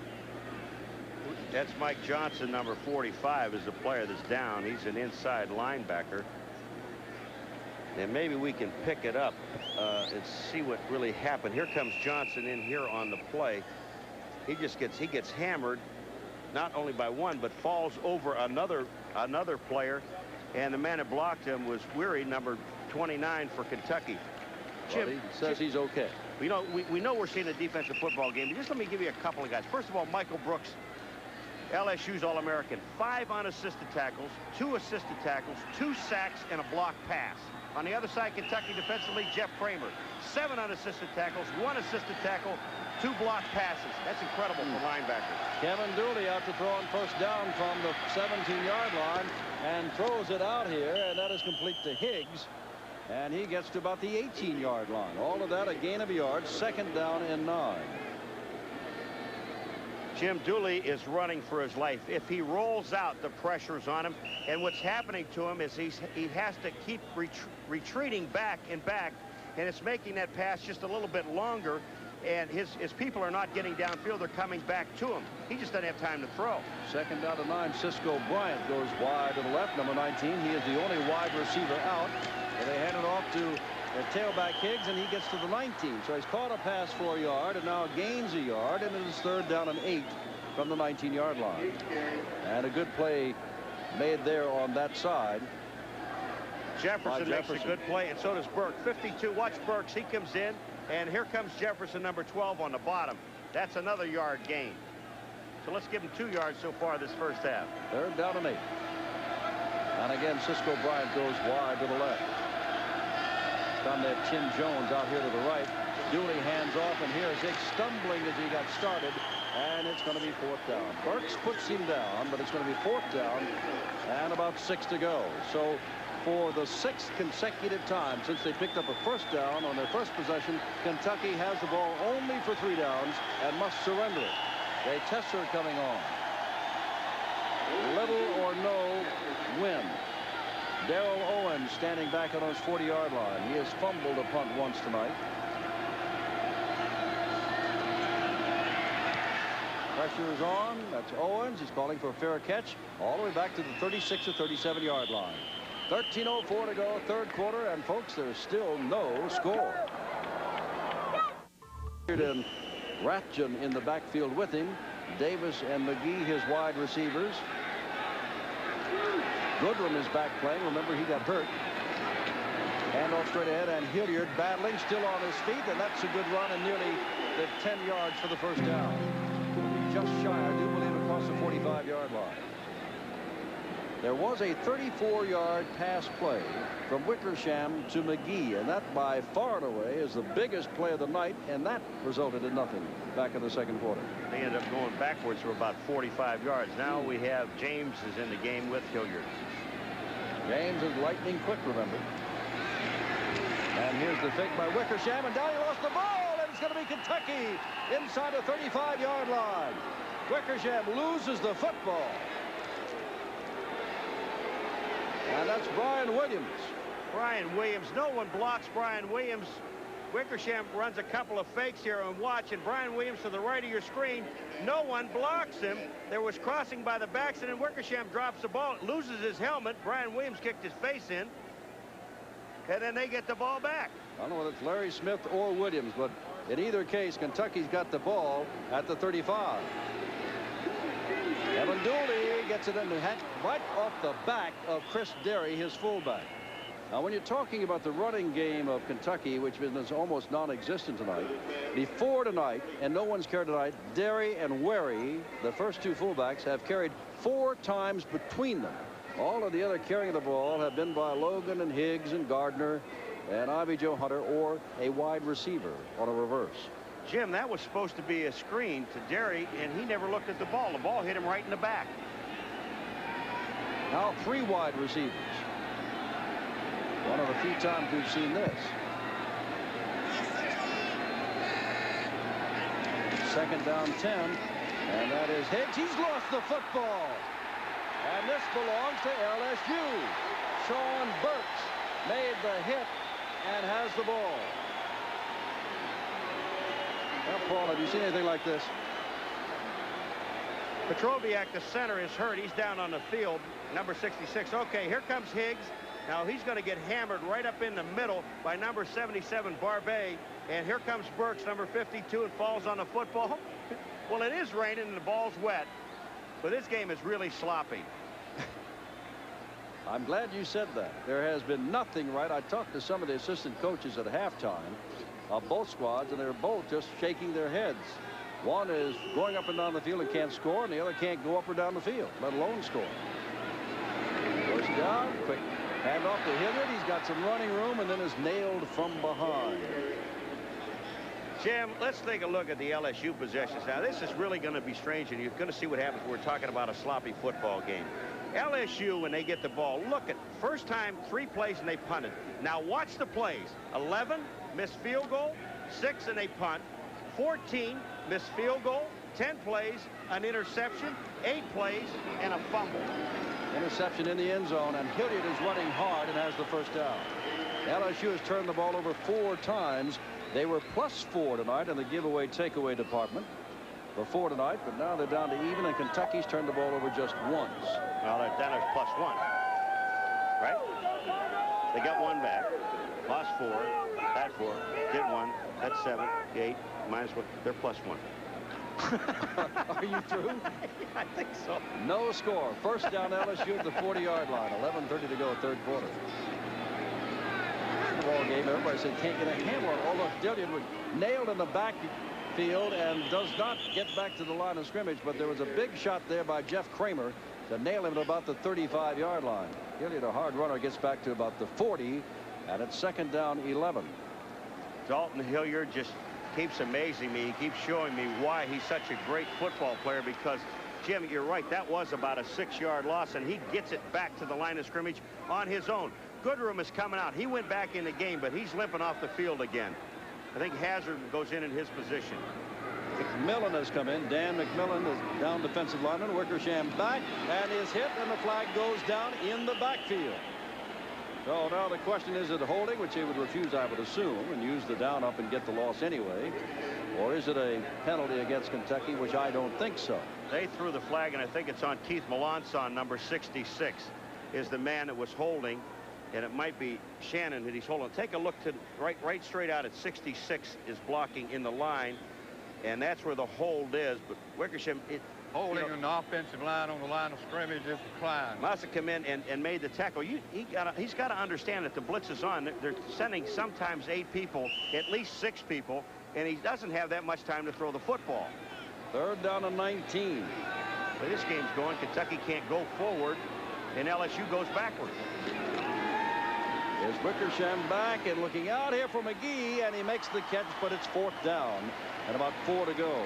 A long pickup. Tony Mays put him down. Now remember, against Mississippi State last week, Kentucky scored 33 points, and against Vanderbilt last week, LSU scored 49 points. And that's a lot of points, but there's none on the scoreboard yet tonight. And you look at that play and you see McGee downfield, and he catches about a 10 or 12-yard pattern, maybe more than that. But Tony Mays made a great play, number 3. He just sat back and he knew it wasn't beyond the 1st down marker. That to Frank will kick the ball away to Brian Williams. Kentucky not only needs the ball, but needs some offense. That defense, and this is a good. Williams calls for a fair catch and takes it inside the 10. So Kentucky, which hasn't been able to move for more than 3 plays at a time, starts from inside their own 10-yard line. 8 to go, 3rd quarter, no score. 1st down, Kentucky on its own 9. Logan is the man with the football, and Derry throws a block for him, which enables him to get back to the line of scrimmage before Roland Barbet knocked him down. So it is 2nd down and 10. New Mexico, BYU bombed them last year, but New Mexico leads 1st quarter 7-0 tonight. Florida State 76-7 in the 4th quarter, or Tulsa, and Tulsa can score. A&M had led, but now Baylor leads 14-6 at the half. SMU trying to get on track, 20-0 over Houston at the half. And in the World Series, the Cards 2, Kansas City 1, 4th inning. And Dooley still has the football, throwing from his own 4-yard line, and that ball is caught. For a moment, I did not think it was caught, but it is caught by Mark Wheeler, the tight end. And that is the first time that Kentucky has thrown to a tight end successfully tonight. LSU did it only once to Mitch Andrews. That's the 1st down across the 20. Jim, Michael Brooks, when you take a look at number 94, now watch, not only can he force, but now here he is back on the outside. He's covering on the pass. If that ball was any lower, he might have had a shot at it, but Wheeler makes a good catch. Dooley hands off, and Logan doesn't get much. Back to the 25-yard line, maybe a yard there before that swarming LSU defense puts him down again. Well, the Marks brothers, Logan and Higgs, have not done too much. And as you pointed out, Gary James hasn't done much. Sam Martin hasn't really been around since he got hurt, but he is not hurt. He's kneeling at the sidelines. Dalton Hilliard, by far the best and most effective runner tonight. And you can see that Bill Allen is warming up over there with Tim Jones. They are both quarterbacks. Oh my heavens, look at that. That is Brooks again, and Logan probably never even saw him coming. Remember the last play when you saw Brooks? It was a pass play where he was dropping off and he read pass. Now watch Michael Brooks. Now he reads run. He goes through the block. It takes Logan to the ground for a 2-yard loss. This man is excellent. He is an excellent football player. Well, when you weigh 230, he can float backwards with the pass or charge ahead and slip a block to make a tackle. You know he's got talent as well as speed. You better put somebody on him all the time. Now he's covering. There's Dooley.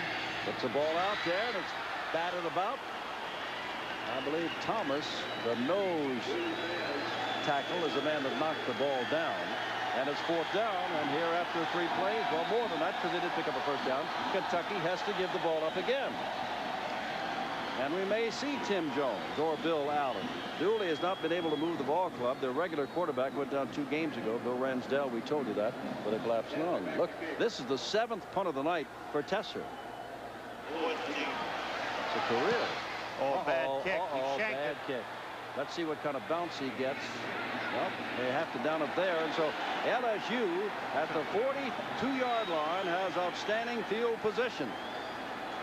Now go forward.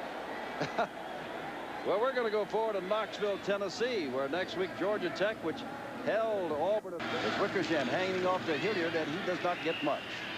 Kentucky's playing tough too along that line of scrimmage. 2nd down and 9. Jorano made the stop.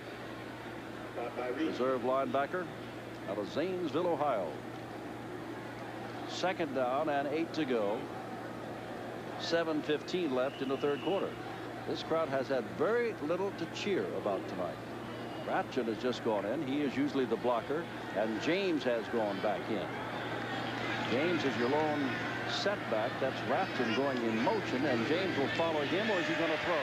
Is he going to throw? He's going to throw, and nobody will get this. Nobody. Not even the folks in the first row. Jim, I want to tell you something. Well, not only does he throw, but the entire offensive line, again, they're downfield. Now, here comes James, and he's going to show everybody in the country that he really has a strong arm. Now, watch how strong his arm is. That's a 55-yard pass almost out of the end zone. Nice spiral on it. I mean, it looked good. 3rd and 8. McGee goes wide to the left, and Wendell Davis comes over. I checked that. He's to the right, and Davis is to the left. As Wickersham goes back to throw, throws it across the middle, and off the hands of Kitchen. Brian Kitchen, the sophomore of Baton Rouge. Matter of fact, his father played for the championship team here down in 1958. Yep, they got to come on and kick the ball away themselves. And that's why everybody is booing. Matt DeFrank is out. You know, if this were a baseball game, you would be saying how effective everybody is because the defense and the pitching is so good. The pitching tonight has not been that good at all. And the teams are just not scoring. You get the feeling that maybe just a break somewhere along the way is going to hand this thing to one team or the other. Did LSU move on a punt now offensively? We saw Kentucky do it way back in their own territory, and now LSU does it.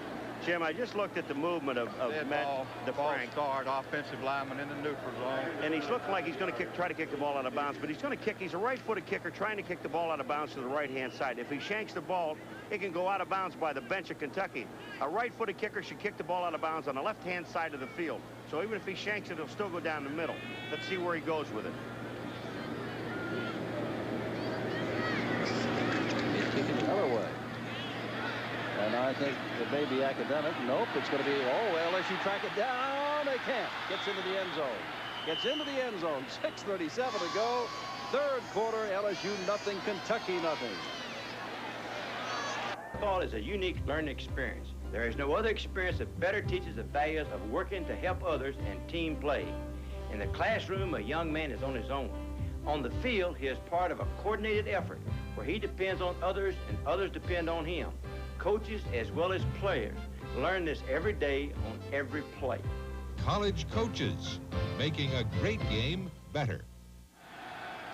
Kevin Dooley remains your quarterback. First down from the 20-yard line, and he drops straight back, has some time, and throws for the sidelines and overthrows everybody over there, including the intended receiver, Pitts. And the rain is just pouring down here against all tradition of an LSU Saturday night home game. Dude. Yeah. Tell you what, that's how humid it is felt, as though it were raining all the time. As we told you, the humidity here before this rain began, and is still here, has caused several people to pass out on the stands. It's so overwhelming.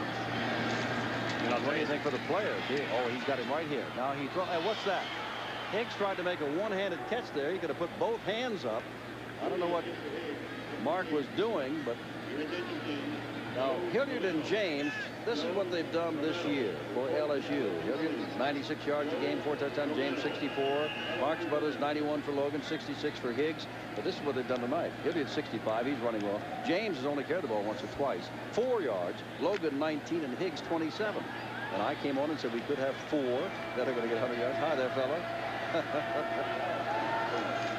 3rd down and 10.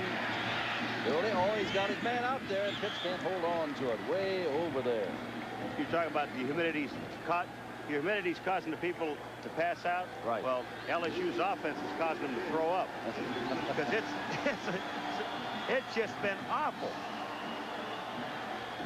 Oh, now, familiar figure. This is punt number 8 for Jay Tesser. And Darrell Owens is now a veteran back there. He's right now the MVP for Kentucky. Uh-oh. Gets it away. Good Great kick. Now he's going to feel that over his shoulder, and he called for a fair catch. That's all the way back at the 32-yard line. The line of scrimmage was the 20, of course. Well, that is well over 50 yards right there. 6:12 to go. Well, how about talking about something cool for a change? Okay. Hockey in this particular case. Tomorrow night, 8:30 Eastern, 5:30 Pacific time, our continuation of the National Hockey League. We'll go all the way through to the end of the Stanley Cups. We've just begun, folks, and tomorrow night at 8:30 Eastern, Philadelphia and Chicago, the Flyers and Blackhawks. First down, LSU. Wickersham running off and looking for some running room is Gary James, and does not get much, maybe a yard. And that's the kind of ball game, if you've just tuned over from something else or have just come home and turned it on, that's about the offense we've seen from both sides of the line of scrimmage tonight. Defense is playing well, and offense is unable to get untracked. Jim, when you have 4 down linemen and 4 linebackers that are sliding back either way, you know, you think you'd want to run straight at these teams so that they can't blitz. I know they're going to blitz in holes, but if you make one missed tackle, you're in the secondary. Wickersham still has the ball, has to look at him stand there and put it down here and overthrown, intended down there for Glenn Holt, a sophomore out of Miami, Florida, number 4. 63, Kurt Gore. He is the left tackle. We're watching his pass protection on that side. That's Reese. Gore's got somebody behind him just pushing, and that's Albagamo. Nacho Albagamo. Third down and nearly 10 to go. Remember the passes to the tight end, Mitch Andrews, back in the second quarter, 2 in a row that Wickersham threw. Well, Andrews is out and hurt. Oh, he didn't turn around. The ball that it really never developed out there for Davis to make his play. Wickersham threw the ball before Davis made a turn. To get back to Mitch Andrews, the tight end, sprained ligament in the back of his neck. So he is out for the night. And here comes the kicker, DeFrank, for LSU. Ever seen anything like this? This is his 5th punt. Tesser has punted 8 times. DeFrank, this is his 5th. That's 13 punts, and we've got much better than a quarter yet to go. The only way anyone's going to score, I think, is if someone intercepts a pass and runs all the way, or somebody fumbles in the end zone. Tell you what, whoever runs all the way is going to be one pooped young man. It is humid, warm, and the ball is slippery. Brian Williams deep for Kentucky. Looking to play like this for something to happen, but the rush is not on. And Williams calls for a fair catch. Got to hang on to that ball now and drops it, but falls on it at the 26-yard line. Oh, 5:19 to go in the third quarter and still no score. Well, we still call it the America's Cup. Actually, it is now the Australian Cup. But we want to get the cup back. And we're going to spend about $100 million to 6 American syndicates for the right to challenge the Australian defenders. And it's all starting now, even though they don't really go against the Australians down there off Perth until, well, early in 1987. And we begin our first program of Bring Back the Cup from down under Sunday, November the 3rd. 5th inning. St. Louis still leading. Here's a little pass out here, and this one is complete out here to Cisco Bryant. And that picks up 7 or 8 yards. And, Paul, that may be one of their best first down plays of the night.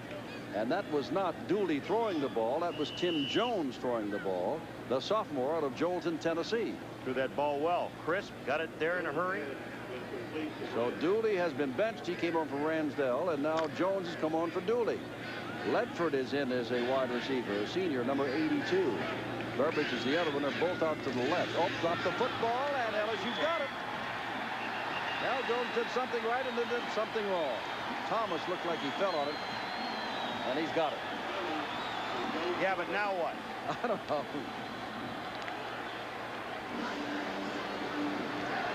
Thomas never gets this ball in his hands. Take a look. It just drops straight down. And Jones never gets the ball in his hands. Thomas falls on the ball. It's down LSU's ball at the 35-yard line. The natives, well, the natives that are still here. I'm going to say, I've never seen LSU fans leave in a rainstorm or anything before, but they have left. And we've got 4:41 to go in the third quarter. Wickersham hands the ball up to Gary James, and James has lost the football. And let's see who gets this one. And Kentucky gets it back. This is the second time in this ball game that one team has fumbled, and on the very next play has fumbled the ball back. I'd burn these films. I'll tell you right now. All right, here comes James. They faked it. Dalton Hilliard. James comes out to the outside. Now let's see what happens. His own man knocks the ball out of his hand. What else? His own man knocks the ball out of his hand. And Larry Smith recovered. 5 turnovers now for LSU, 2 for Kentucky. Remember, Tim Jones is the quarterback. Back to throw, and under pressure, gets the ball away. Flagged down in the backfield. The ball intended for Chris Derry, the fullback. And Jones has only been in there for 3 plays. He's looked like he's been in there for a career. Brooks was the man after him. They haven't even been able to slow Michael Brooks down. It's motion against them. Michael Brooks is 6'1", 228, and a junior. Watch this, Jim, on the top side. Here he comes. He's coming around the corner. They're trying to bring a tackle out to block him. That's not going to get the job done. Second down and 10 to go as they refuse the penalty. Take the down. Right, way wide to the right. Single coverage on him, and the person is Kevin Guidry. Jones back, a little bit more time this time, setting up a screen, it looks like, but now he's just running for his life, and he barely escapes with his life. He has lost yardage on the play. It is going to be 3rd down and 13 as Henry Thomas put him down. Jim, they set up a screen pass, but they didn't have a back or anyone to throw the ball to. Out there, though. It was all linemen, and not a soul out there to catch it. Here comes Michael Brooks again. Now they're blocking on the outside on him. That was Logan. Here comes Brooks, and he's chasing. Jones, whoa, he saw something coming. That's peripheral vision. But when Jones went out there to throw the screen, Jim, there was not one receiver out there that he could throw the ball to. 3rd down. No score. 3rd quarter. Jones going to try again. And puts it out here and can't get it. That ball is thrown wide and out of bounds, and a diving try for it by Burbage, but no good. And here comes Jay Tesser back again. They kick it away again. Just looking at Roland Barbay, number 77. He looks like he just bought his lunch. He just can't wait to get to the sideline. Oh, this is tough. It is hot. It has been frustrating. Nobody out here is playing any offense. There's only 10 men on 10 men on the field. 8 men on the line, 2 men back. And I hope that may get a mix-up here. 10 men on the field, but no big problem there. Jefferson takes the ball. 3:27 to go in the 3rd quarter. And rather good field position for LSU at their own 44-yard line. No score. Well, let's see what Wickersham and company can do now. Either team offensively. 1st down, LSU on the 44. Wickersham back to throw, throws across the middle, and there's the tight end Kinshin filling in for the injured Mitch Andrews, and that's a pickup of 6 yards. But remember, if Kentucky can escape from this, they will escape undefeated in the Southeastern Conference. Look at New Mexico beaten, what, 57-0, something last year by BYU, leading BYU. Florida State final 76-14. And Texas A&M still trails Baylor 14-6 3rd quarter. As Hilliard looking for some running room, does not, well, he may have the 1st down, but I think he's about a half a yard short. I think you're right. 47-yard line. Can you remember a game like this? While we were away, folks, Paul was saying, now, wait a minute, Jim. One of these teams is 4-1, and the other is 3-1. And they scored 82 points between them last week. There are no points on the scoreboard tonight, and neither team has looked effective. LSU better on offense than Kentucky. Admittedly, they had to change quarterbacks, but no score on the board. Give it to Hilliard again. This time he's got the 1st down inside the 45-yard line.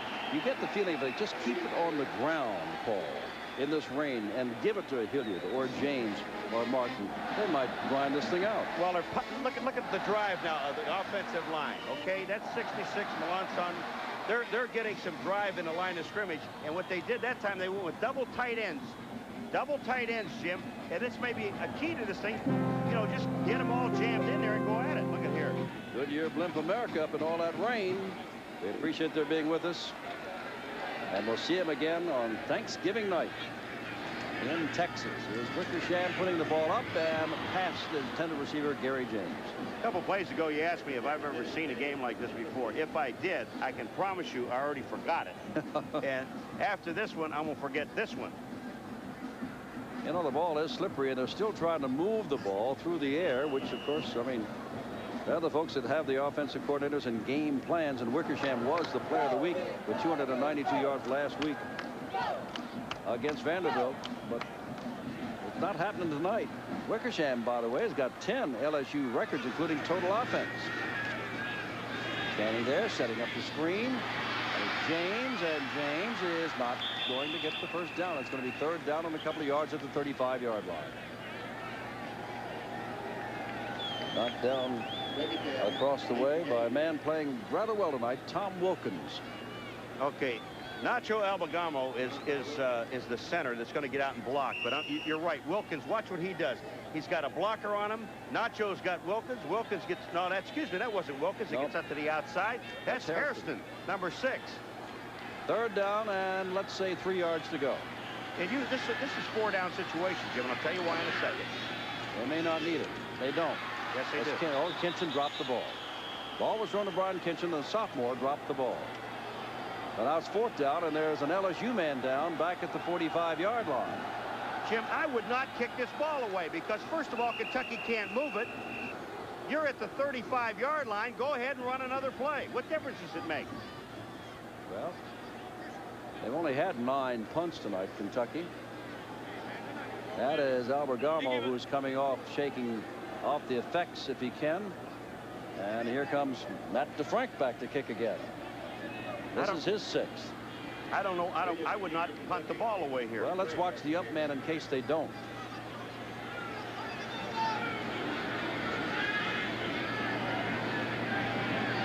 Nope, goes to the kicker. And DeFrank kicks the ball away, and it's going to make it into the end zone, I do believe. Yes, it does. And will come under the 20-yard line. Yeah, you got a right to boo. Wow. Well, next week, maybe we'll see some scoring. We'll be up in Knoxville, Tennessee, although Tennessee lost Robinson, their quarterback, today, in their win over Alabama by 2. Georgia Tech beaten by Auburn today, but only by 3, and looking good. We'll go up there with Dewberry as their quarterback, and Paul and I'll be there in Knoxville, 7:30 next Saturday night. Now from the 20-yard line. In a light looking but very persistent downpour. Have to look into the lights to see it. Here, oh, look at this. Drills the ball, and the ball is caught. Is that Pitts running off that? I believe that is Eric Pitts, 83. And we have our 3rd quarterback who threw that, Bill Allen, a freshman out of West Liberty, Kentucky. So we started with Dooley, who is replacing Ransdell, who's hurt, then Jones, and now Bill Allen. Bill Allen did a great job because he stood up, he pumped twice. He was going to throw to Pitts first, pulled back, going to throw out to the back, pulled back, and then found Pitts. 2nd down, a yard to go. Burbridge is wide to the left. Allen is a freshman at quarterback. And look at this. That's the 1st down. Mark Higgs carries the ball. Check that. That's Mark Logan carrying the ball.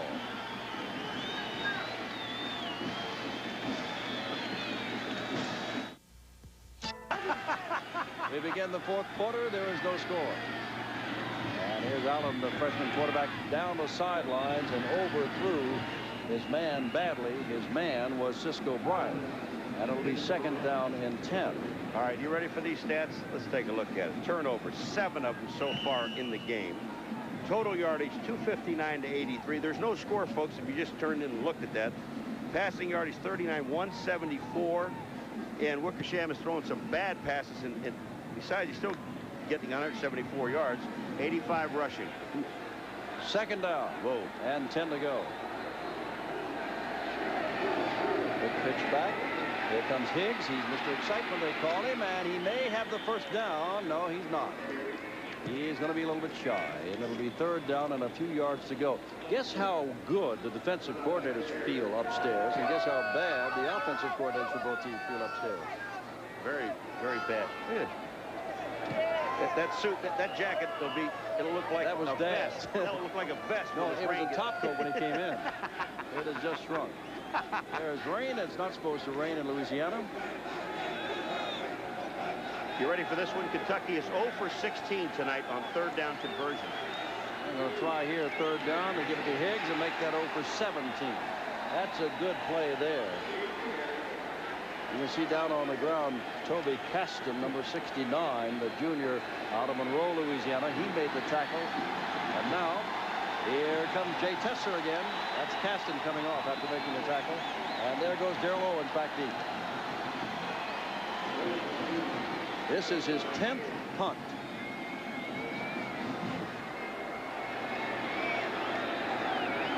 Got 9 up front, but they're not coming.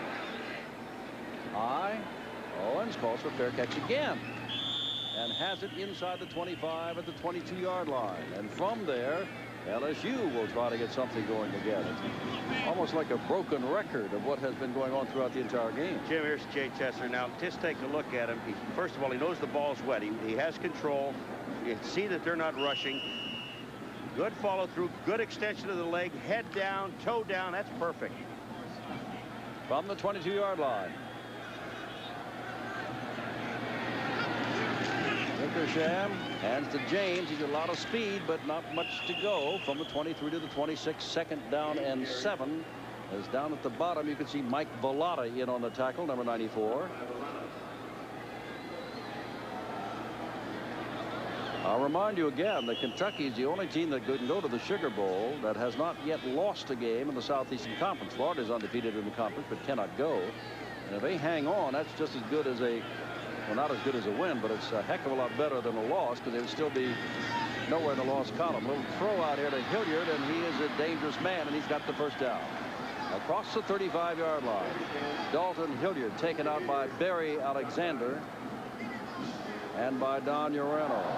Well, Bill Arnsberger, he's just not too excited about what's going on. He's, you know, we've had some 1st downs. We just haven't done anything. He just stand there with his hands in his pocket. You got to believe, Paul, that after 49 points against Vanderbilt last week, and then Vanderbilt ties Georgia today, LSU might be thinking, hey, we beat a team that handled Georgia effectively. Well, neither team is handling the other, although statistically LSU's got much the better. But Gary James, he's averaging nearly 7 yards a carry before tonight, but he only gets about a yard there, and it's 2nd down and 9. Throw that little dump pass. Throw that little dump pass back out to Dalton Hilliard again and get him moving, or James, either one. Just that little flip pass. Don't try to get fancy. LSU lost to Nebraska in the Sugar Bowl, and Kentucky won the Hall of Fame game against Wisconsin last year. Now here's setting up for the Albert throws, James. And that wasn't much of a screen. There are lots of white and blue out there along with Gary James. Now we saw a Kentucky run a screen where they didn't have a back out there. This one, they had no lineman out there. That's right. LSU runs the screen with just a back out there and no lineman out there. Gary Claiborne, defensively, he can't argue with this ball club of his.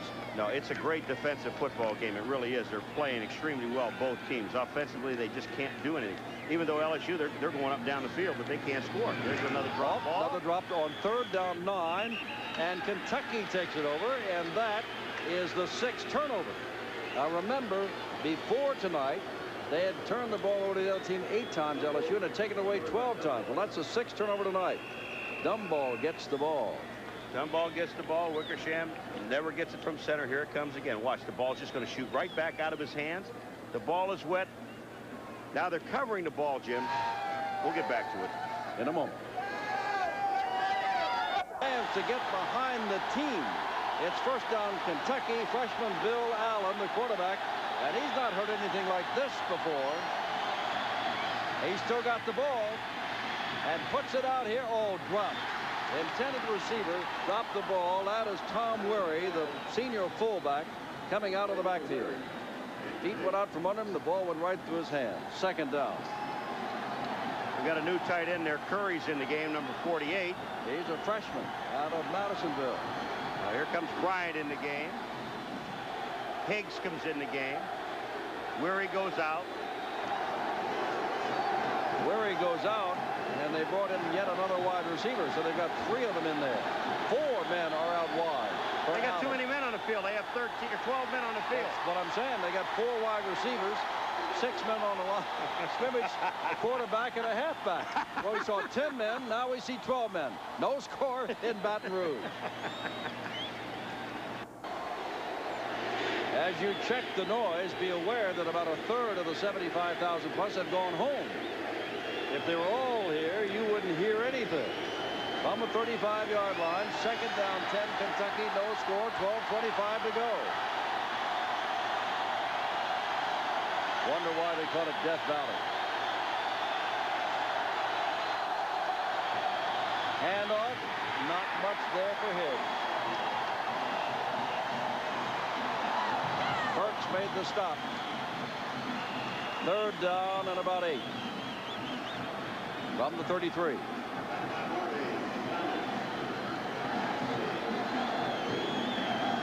You think it is frustrating for the fans here to watch their team being held 0-0, and those of you watching back in Kentucky or rooting for Kentucky, think how it is for the players and the coaching staffs. Total frustration. On third down conversions, Kentucky is 0 for 9. They'll try it again. Higgs and Weary, the backs. To Higgs, and it's 0 for 10 on third down conversions. That's 0 for 18, I think. 0 for 10. Is that 0 for 10? I thought on third down conversion. Yeah, okay. Let's take a look. Let's look at those inside. Caston and Burks, 69 and 57.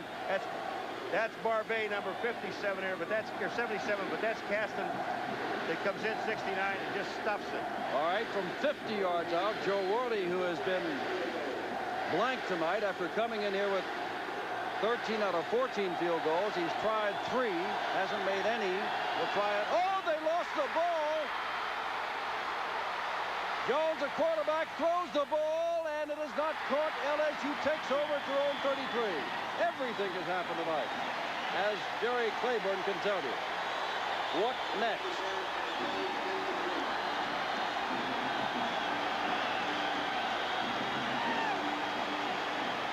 This ball goes right through Jones's hands. It is a little bit high, and the ball is wet. And they're chasing Sancho. Number 52 misses him, but he gets nailed by Caston there, and it... Coach Claiborne, what do you think? What do you think? What do you think? Like shadow box. Reminds me of Pat Jones of Oklahoma State. All right, first down LSU. The Tigers will try to get something going. James and Hilliard with the ball, juggling it for the moment, and gets a yard or 2, and that is all. Across the 35 to the 36. Here's a situation where you should quick kick on first down. Put them deep in their territory and hope that the defense can score. Second down, and, well, he did pick up 3 yards. They move it across the 35 to the 36. Second and 7. Wendell Davis wide to the left, and Raji McGee comes out to the right. That's the first unit in there. And now the little throw out here to Hilliard. Hilliard one-on-one, and he just got about a half a yard and no more.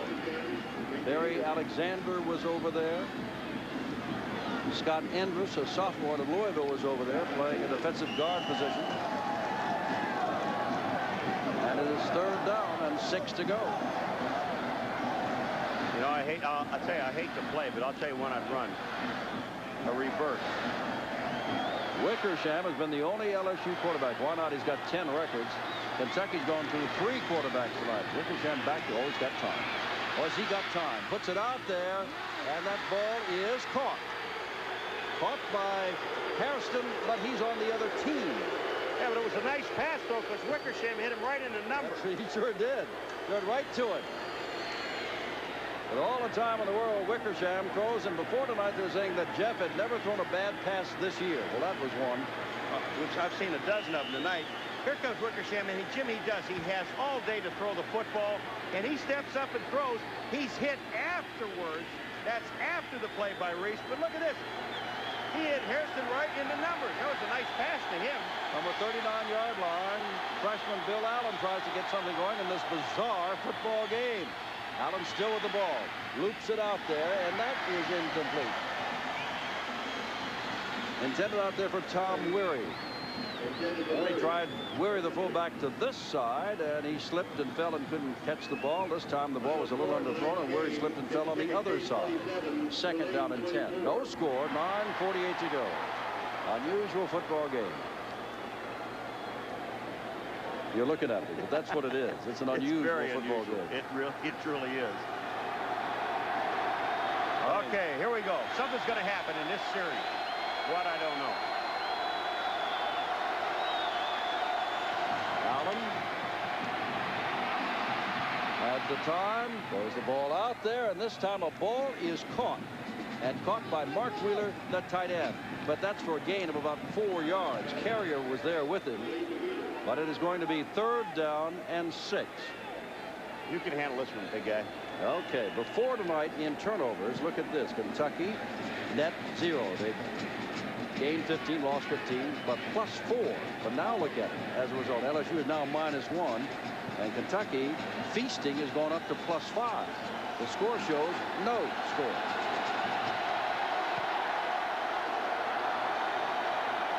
And now the officials are stepping in. And I don't know for what reason. Time, I did not see Allen call time, but apparently he did. Time has been called. 9:05 to go, and Baton Rouge, the rain is coming down, but it's not raining points.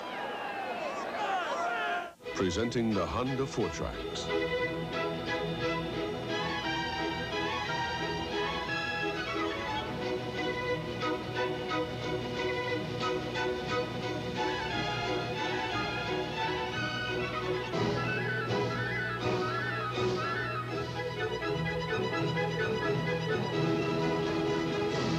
Four-Trax, only from Honda.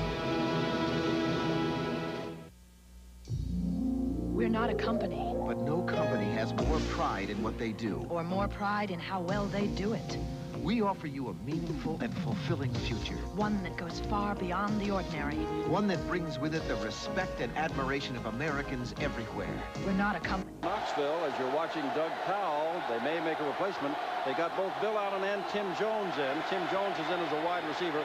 Allen remains a quarterback, slips, and now puts the ball out there, and that is dropped. It is not enough for the first down in any event. Sent out there for Mark Wheeler. And Cruz was blitzing Allen. And now, here comes Jay Tesser. Jay Tesser's leg's going to fall off. Now, I've seen scoreless ball games before. And we got to remember back in the first half, LSU dominated the ball offensively, moving it up and down the field, but not too much lately. No one's moved here in the second half. Here they come. Gets the ball away. Short punch. And they better down that down because it's going back the other way. Somebody better get on it, and does. Down for Kentucky by Chris Chenault. Jim, we talked before the game about the backs. We may see 4 100-yard games. Just take it. Dalton Hilliard, he's doing his part, 74 yards. James, 17, but he's not carrying the ball that much. Logan and Higgs, 23 and 39. They won't get 100 between the two of them. Well, last week, Logan had 115 yards against Mississippi State. Higgs, 125 against Mississippi State. Nowhere near this tonight. Do we have a new quarterback? Or is that Wickersham? That is Wickersham still down there, handing to Gary James. And James, that's a big run here in the second half. He picks up maybe 5 yards. The man down the bottom again is Jerry Reese. They're heading for the eye of the Tiger. Right in the middle of the field. Second down and 5 to go. 8:25 left in the scoreless game. McGee wide to the left. Davis to the right. James, oh my, look at that play. Well, don't tell me that's Reese again, is it? It is his second consecutive tackle. Number 54. Reese hit him right in the head. The Tigers not happy. Watch this play by Reese. To the left of your screen, folks, number 54. Wham! That was just a forearm, Jim. I tell you, they have really been playing some tough defense tonight. Third down. and lost on that play. It's 3rd and 7. And Wickersham on 3rd down, looks down and throws down, and who's got the ball? Well, Kinchin says, I've got the ball, and the official said, you're right, and you got a first down. Brian Kinchin makes his first catch of the night. Kinchin takes this ball away, Jim, because this was another poor pass by Wickersham. When he throws this ball, he tries to guide the ball in. All right, look at the blocking in the line of scrimmage. He's got time. Nobody coming from the outside. Now watch what he does. See him just trying to hold back a little bit on the ball instead of really following through on the ball. He's got people in his face. I understand that. First down at the 49 of Kentucky. Wickersham still with the ball. Fires the ball down and over the head of the intended receiver. That's Wendell Davis along the sidelines, who was covered by 3 Kentucky backs. Fired to the triple coverage. Second down. Caldwell's one of them, and he's on the bottom of the screen. But just take a look at that. Hairston's on one side, Mays is on the other. Now, here's how they open it up. And then the linebackers, you can see those people dropping off. So they end up with almost 8 defensive backs when they see pass. Second down and 10.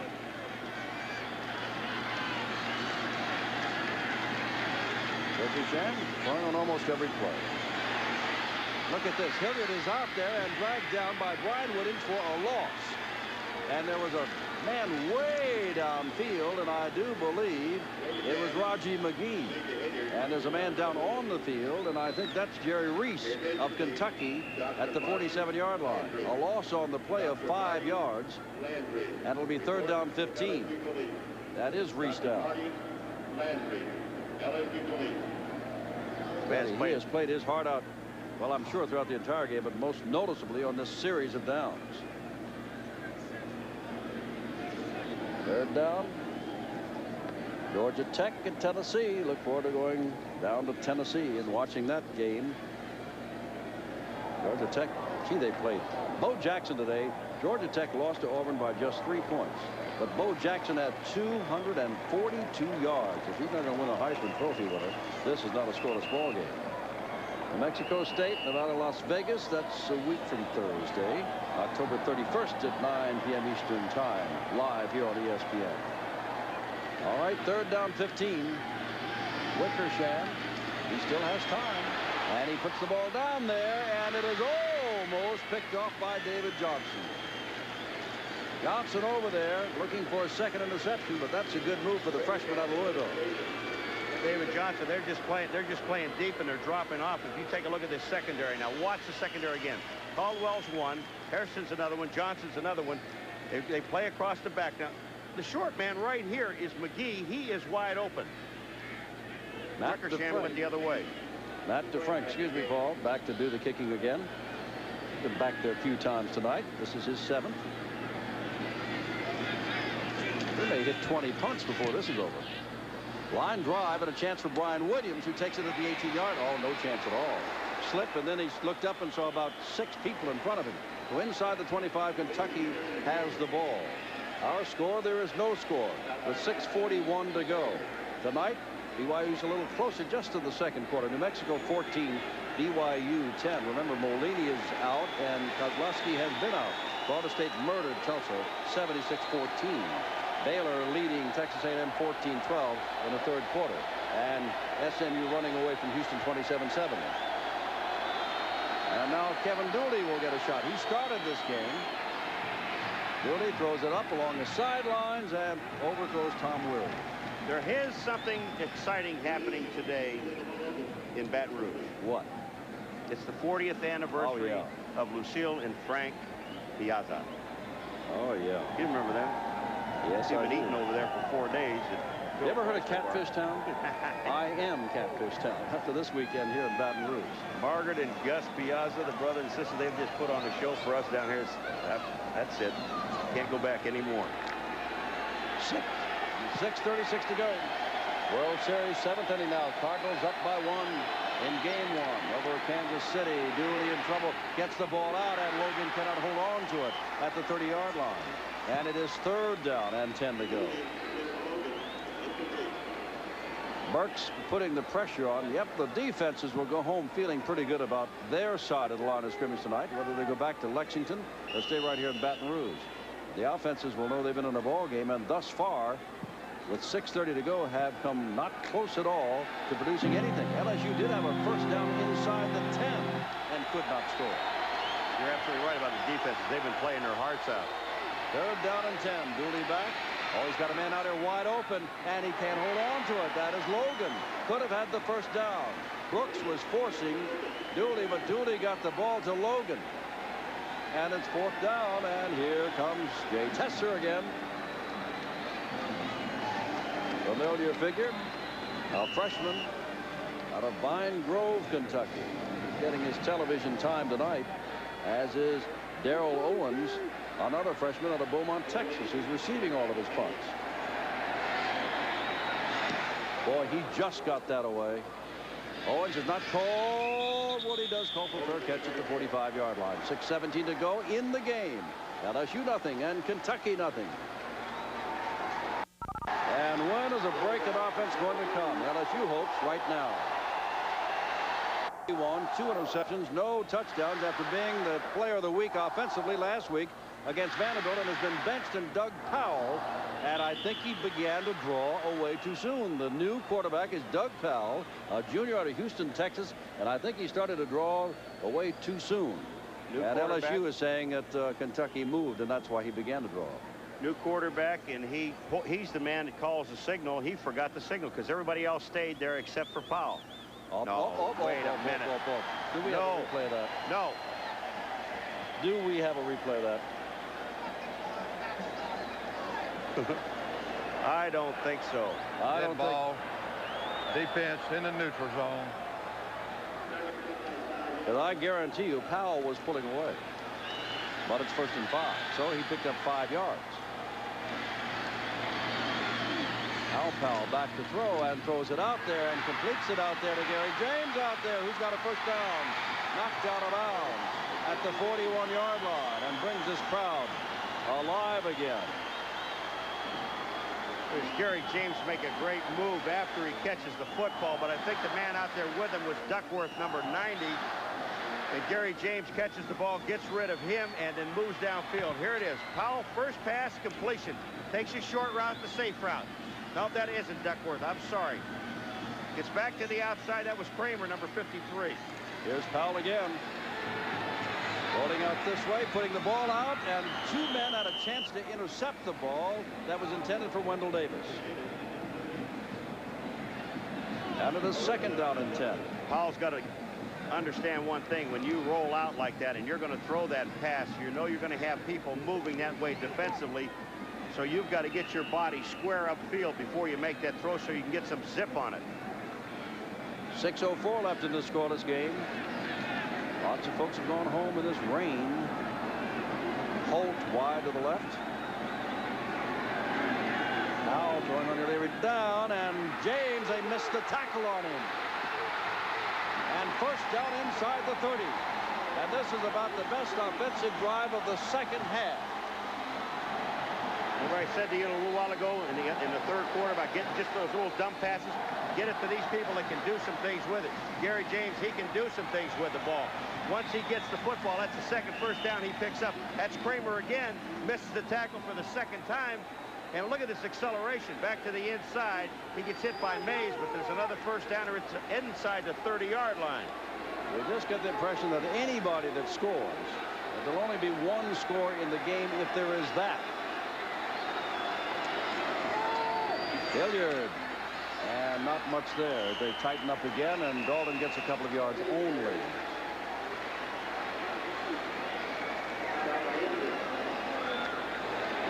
There have been 19 punts in this game and not 1 score. Comes James back in again. Now throw a little dump pass, either the James or the Hilliard. Doug Brown replaced Jeff Wickersham on this series of downs. Raji McGee is back in. He's out to the left and Davis to the right. Now James is going out of the backfield again. They're going to throw over there to him, but this time they're leveling. They're just waiting for it to happen. Paul knew it. I knew it. You knew it. And he was put down very quickly by Raynard Governor, a freshman out of Dayton, Ohio. Governor knew it. Now it's 3rd down and 7. Big 3rd down conversion for Powell, the junior quarterback. Now what you do is you fake that little pop pass to him in the flat and then let James or Hilliard just turn up field. Well, let's watch. Davis and McGee are your wide receivers. Hilliard and James, they're both staying in the block and are throwing down here, and the ball is up in the air. Nope, I thought it was going to be intercepted. It is. It is intercepted. Nope, it's not. Maurice Douglas had a shot at his second interception. And it's 4th down. Well, Larry Smith is going to eventually end up with it, but they think that is he out of bounds? Let's just take a look at it. Here's the pass to Davis. Then there's Douglas. That ball pops up again. Davis almost has it. Now take a look at Smith. Does he have it? He's out of bounds. Didn't have control. That's an excellent call by the official. Right on top of it. 43-yard field goal attempt by Ron Lewis. He's 0 for 2 in the 40 to 49-yard range from 43 yards out. He's got a lot of leg on it. Does he have it? He does. The first score of the game.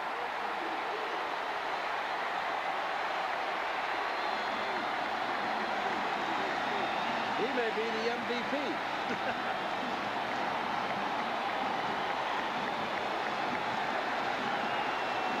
Jim, that ball looked for a second like he was going to fade off to the right, but it just turned right back inside the goalpost. Now Kentucky really has its work cut out for it to avoid their first conference loss. They're down by 3. They haven't come close to scoring in some time. Defense really no pressure, and Lewis just pops it. He's waiting. He knows. He knows. Powell's there. He's the holder. 4:11 left. The Bengal Tigers lead by 3. And Mac DeFrank will kick it off. And really boots it into the end zone. And they're not going to bring it out. So they'll come out to the 20-yard line. Lots of time left, but that has not been the problem in this game. The problem has been moving the football. Here's your scoring drive. 5 passes, 1 rush, 28 yards, and it's listed as a 44-yard field goal. And another big problem that faces Kentucky, Jim. They only have 1 timeout left in the 4th quarter with 4:11 to go.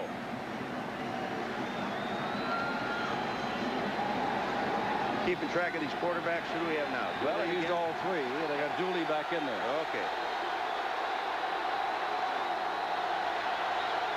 He had over 500 yards of offense last week. Dooley fires, and that ball is knocked down at the line of scrimmage, intended for Logan, knocked down by Henry Thomas. A nose tackle. 2nd down. Here's where the defensive linemen, and they've been doing it all night. You know, you don't have to worry about at 4:07 if they're going to tee off and go. They're just going to fly because they don't believe that Kentucky's going to run the football here. And here's the chance for when you have the All-American Michael Brooks. He's going to bury you. Pitts wide to the left. Garbage to the right. And now it starts in motion. Dooley sets it up, throws it out there. That's Logan, who is greeted very strongly there by Ron Sancho, the outside linebacker on that side. Freshman. And now it is 3rd down. And Kentucky must look for some kind of miracle that they've not had, and that is on a 3rd down play, picking up a 1st down. Jim, we have Jones, the backup quarterback, is the flanker on that side. Well, he's also listed as a flanker and has been playing there quite a bit. No trickery there. Look out. Dooley's going to throw for Jones and going to overthrow it. Out of the ballpark almost, and it's 4th down. No flags on the play, and Tesser will come back to punt for the 13th time, the 20th punt of the game. And with 3:54 to go, barring some kind of turnover, we got to like the chances of LSU. You mentioned something earlier about 20 punts. This is the 20th. This is the 20th. And they won't go after this one. They'll just let him kick. They get the ball back. That's all they really want.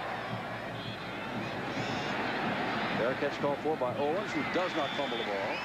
And so with 3:45 to go, LSU has the lead 3-0 and the ball at the 48-yard line, their own 48-yard line. And you would think now that Doug Powell is not in there to throw the ball, rather to run it. LSU knocked off North Carolina and Colorado State before they ran afoul of Florida. Whomped Vanderbilt. And they've got next week off before they get Ole Miss. And then they get Alabama, which lost today. Mississippi State at Notre Dame. Notre Dame won today at Tulane and East Carolina.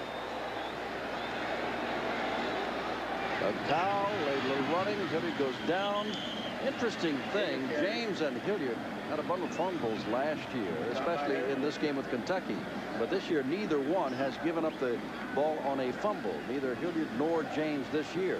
And they certainly don't want to do it now with 3:26 and counting in the game. Hilliard has done his part, not the 100-yard plus, but he has certainly done the best job of running the football tonight. Die-hard fans.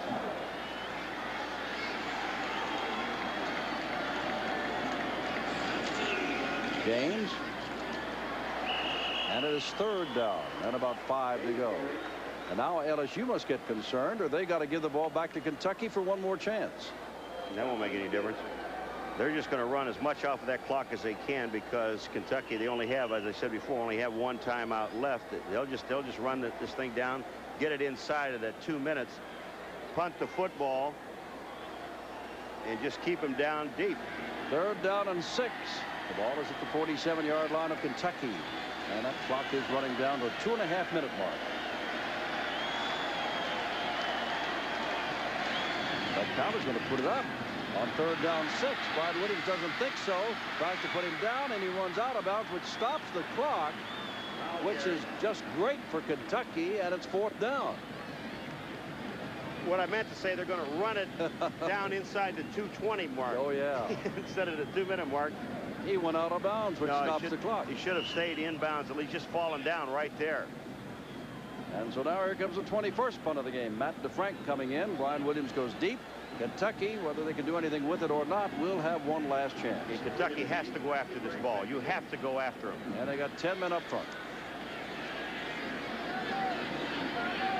Here they come. And the ball has gotten away. And let's see. Oh, it's not going to go in the end zone. It is down the back there by Carrier inside the 15. There's the Goodyear Blimp America up there in all that rain for most of the night, looking down on Tiger Stadium, where the score is 3-0. And there's the shot. Isn't that pretty? Beautiful. Really is beautiful. Great place to watch a football game. Although the offenses of both ball clubs have absolutely been stymied tonight. But the defenses have been phenomenal. Gee. How about Michael Brooks or Jeff Kramer or Jerry Reese? Evan Dooley, and nope, he tried it, and he did get it. Caught the ball, lateraled the ball back to the trailing Logan, or that's Wary, beg your pardon, the fullback. And that's a pickup of 7 or 8 yards. They tried a little dipsy-doodle there, but come up with just a chunk of yardage and not much help. 148 and counting. Dooley back. They'll put it out, flag down. That could be holding as the ball is caught for a 1st down. It's holding. They were holding Michael Brooks. Catch was made by the tight end Mark Wheeler, but it is holding. 141 in this 3-0 ball game. No score in the ball game until 4:11 to go when Ron Lewis kicked a 44-yard field goal.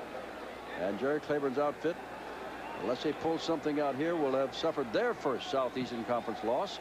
And that will mean the only undefeated team in the conference will be Florida. And, of course, on probation, they cannot go to a bowl game or win the championship. But they can win games, and they are. Let's see, the next 2 opponents of both of these teams are going to be thinking about the defenses of both of these teams because they've been playing extremely well. You know what Kentucky's got to do next week? They got to go down to Athens, Georgia, between the hedges and play the Bulldogs, who were tied by Vanderbilt today. LSU gets the week off. 2nd down and long. Dooley from his own end zone fires it out here to the 15-yard line, and that is about all. Picked up there by, again, the tight end, Mark Wheeler. They found him open, but still it's going to be 3rd down and about 7 to go. They've got to go on every down. They've got to go. You're right. Nothing to protect here. Thrown out and no catch. Cooley put the hit on Logan, and down he went. Now it is 4th down, and they have to go, and Tesser will not come in for yet another punt. Right, but they're not going to punt here, Jim. They're going to go for it on That's fourth what I down. said. Yeah, you know, I know what I'm saying. There's no reason if you're going to be. What's the difference whether you get beat by 3 or by 10 or whatever, everything else? You know, LSU wouldn't try to score anyway. They just put their knee down probably rather than risk a fumble. Oh, here it is. 4th down and 6. Dooley puts it up, and it's going to be picked up by Michael Brooks, the All-American LSU player who's knocked down at the 10-yard line. That should seal it for LSU.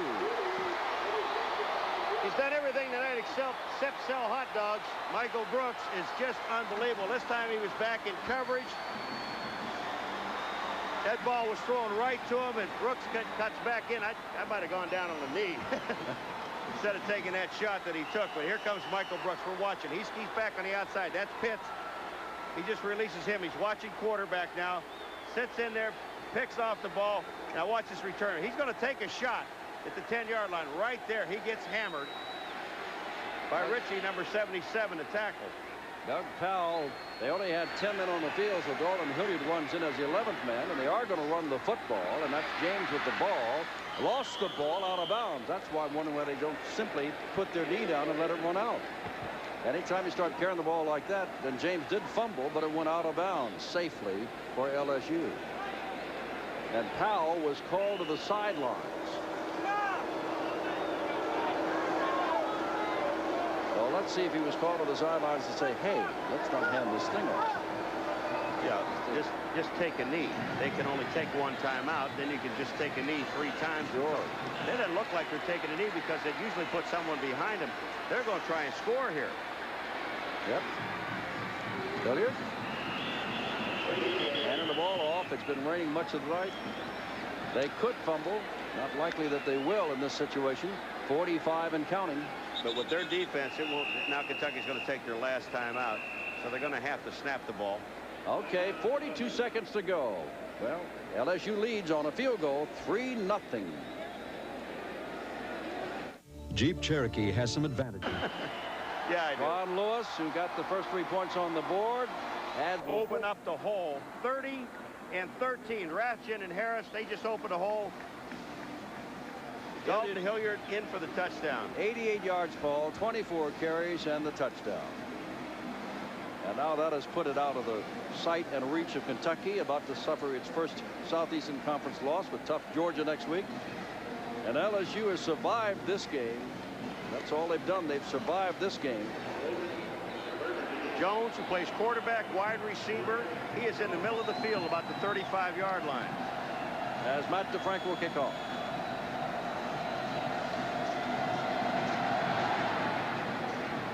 That's Logan, and he's going to bring it back, hopefully. They better get out of... Oh, my. Did he take a shot? Jim, that was number 86, Mike Mays. Was that 86? I think it was. It was. The freshman out of DeRidder. He's smiling. He just wanted to get a shot. He got one. It's what like when you don't play a lot and all of a sudden they put you on a special team. Watch number 86, Mays. He's going to come in right there and just hammers Logan. Go! No timeouts. Dooley, 1 of 3 quarterbacks tonight, gets the ball away, and that ball is complete across the line of scrimmage and complete to Joe Curry, a freshman tight end. BYU struggling with New Mexico at halftime, trailing 14-10. A&M is going to head a Baylor in the 4th quarter by a point, 15-14. SMU over Houston 34-13 in the 4th quarter. And St. Louis and Kansas City 2-1 in the 8th in game 1 of the World Series in Kansas City. Now scores 10-0 with 25 seconds to go. Look out. Brooks is there. And the ball is out of bounds. Gee, Brooks labeled Dooley, and Dooley is still down. Dooley, he has just met an All-American. Look at his pad. Jim, he knocked his pads off him. He's got a pad laying there on the ground. And Dooley's not even aware of it. Here comes Michael Brooks, and in all defense, Dooley never sees him. There's no block on the outside. Curry is a linebacker, or is a tight end that's supposed to block him. But look at this. He just rips him, rips Dooley. Just left him. 3rd down. 18 seconds to go. 0 for 14 on third down conversions here, Jim. I've been frustrated for the Kentucky offense at that way over 500 yards and thundering over Mississippi State 33-19 last week. As we said, both Logan and Higgs were well over the 100-yard mark rushing the ball. That time we have Jones in there. Did they get Dooley out of there? I think they did. Yeah. And Dooley's awfully happy, too, I think. To get out? Yes, wouldn't you? Fourth down, 13 seconds.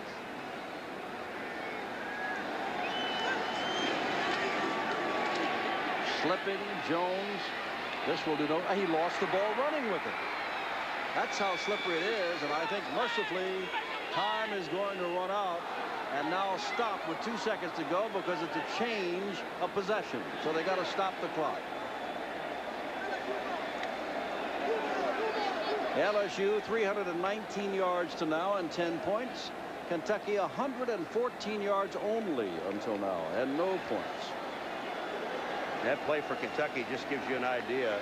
It is fitting because that's just about what has happened to their offense the entire evening. They just could not do a thing against a strong LSU defense. That man got some work to do offensively. Well, they've also got Georgia coming up. Not like he's got an off week like LSU does. Ramsdell, his regular quarterback, had that collapsed lung. I don't know when he'll be back. Now they'll put the knee down this time, and that's the end of the ball game. Ball game is over. Scoreless until 4 minutes and 11 seconds were left when Ron Lewis broke the scoreless tie with a 44-yard field goal. LSU wins it by 10.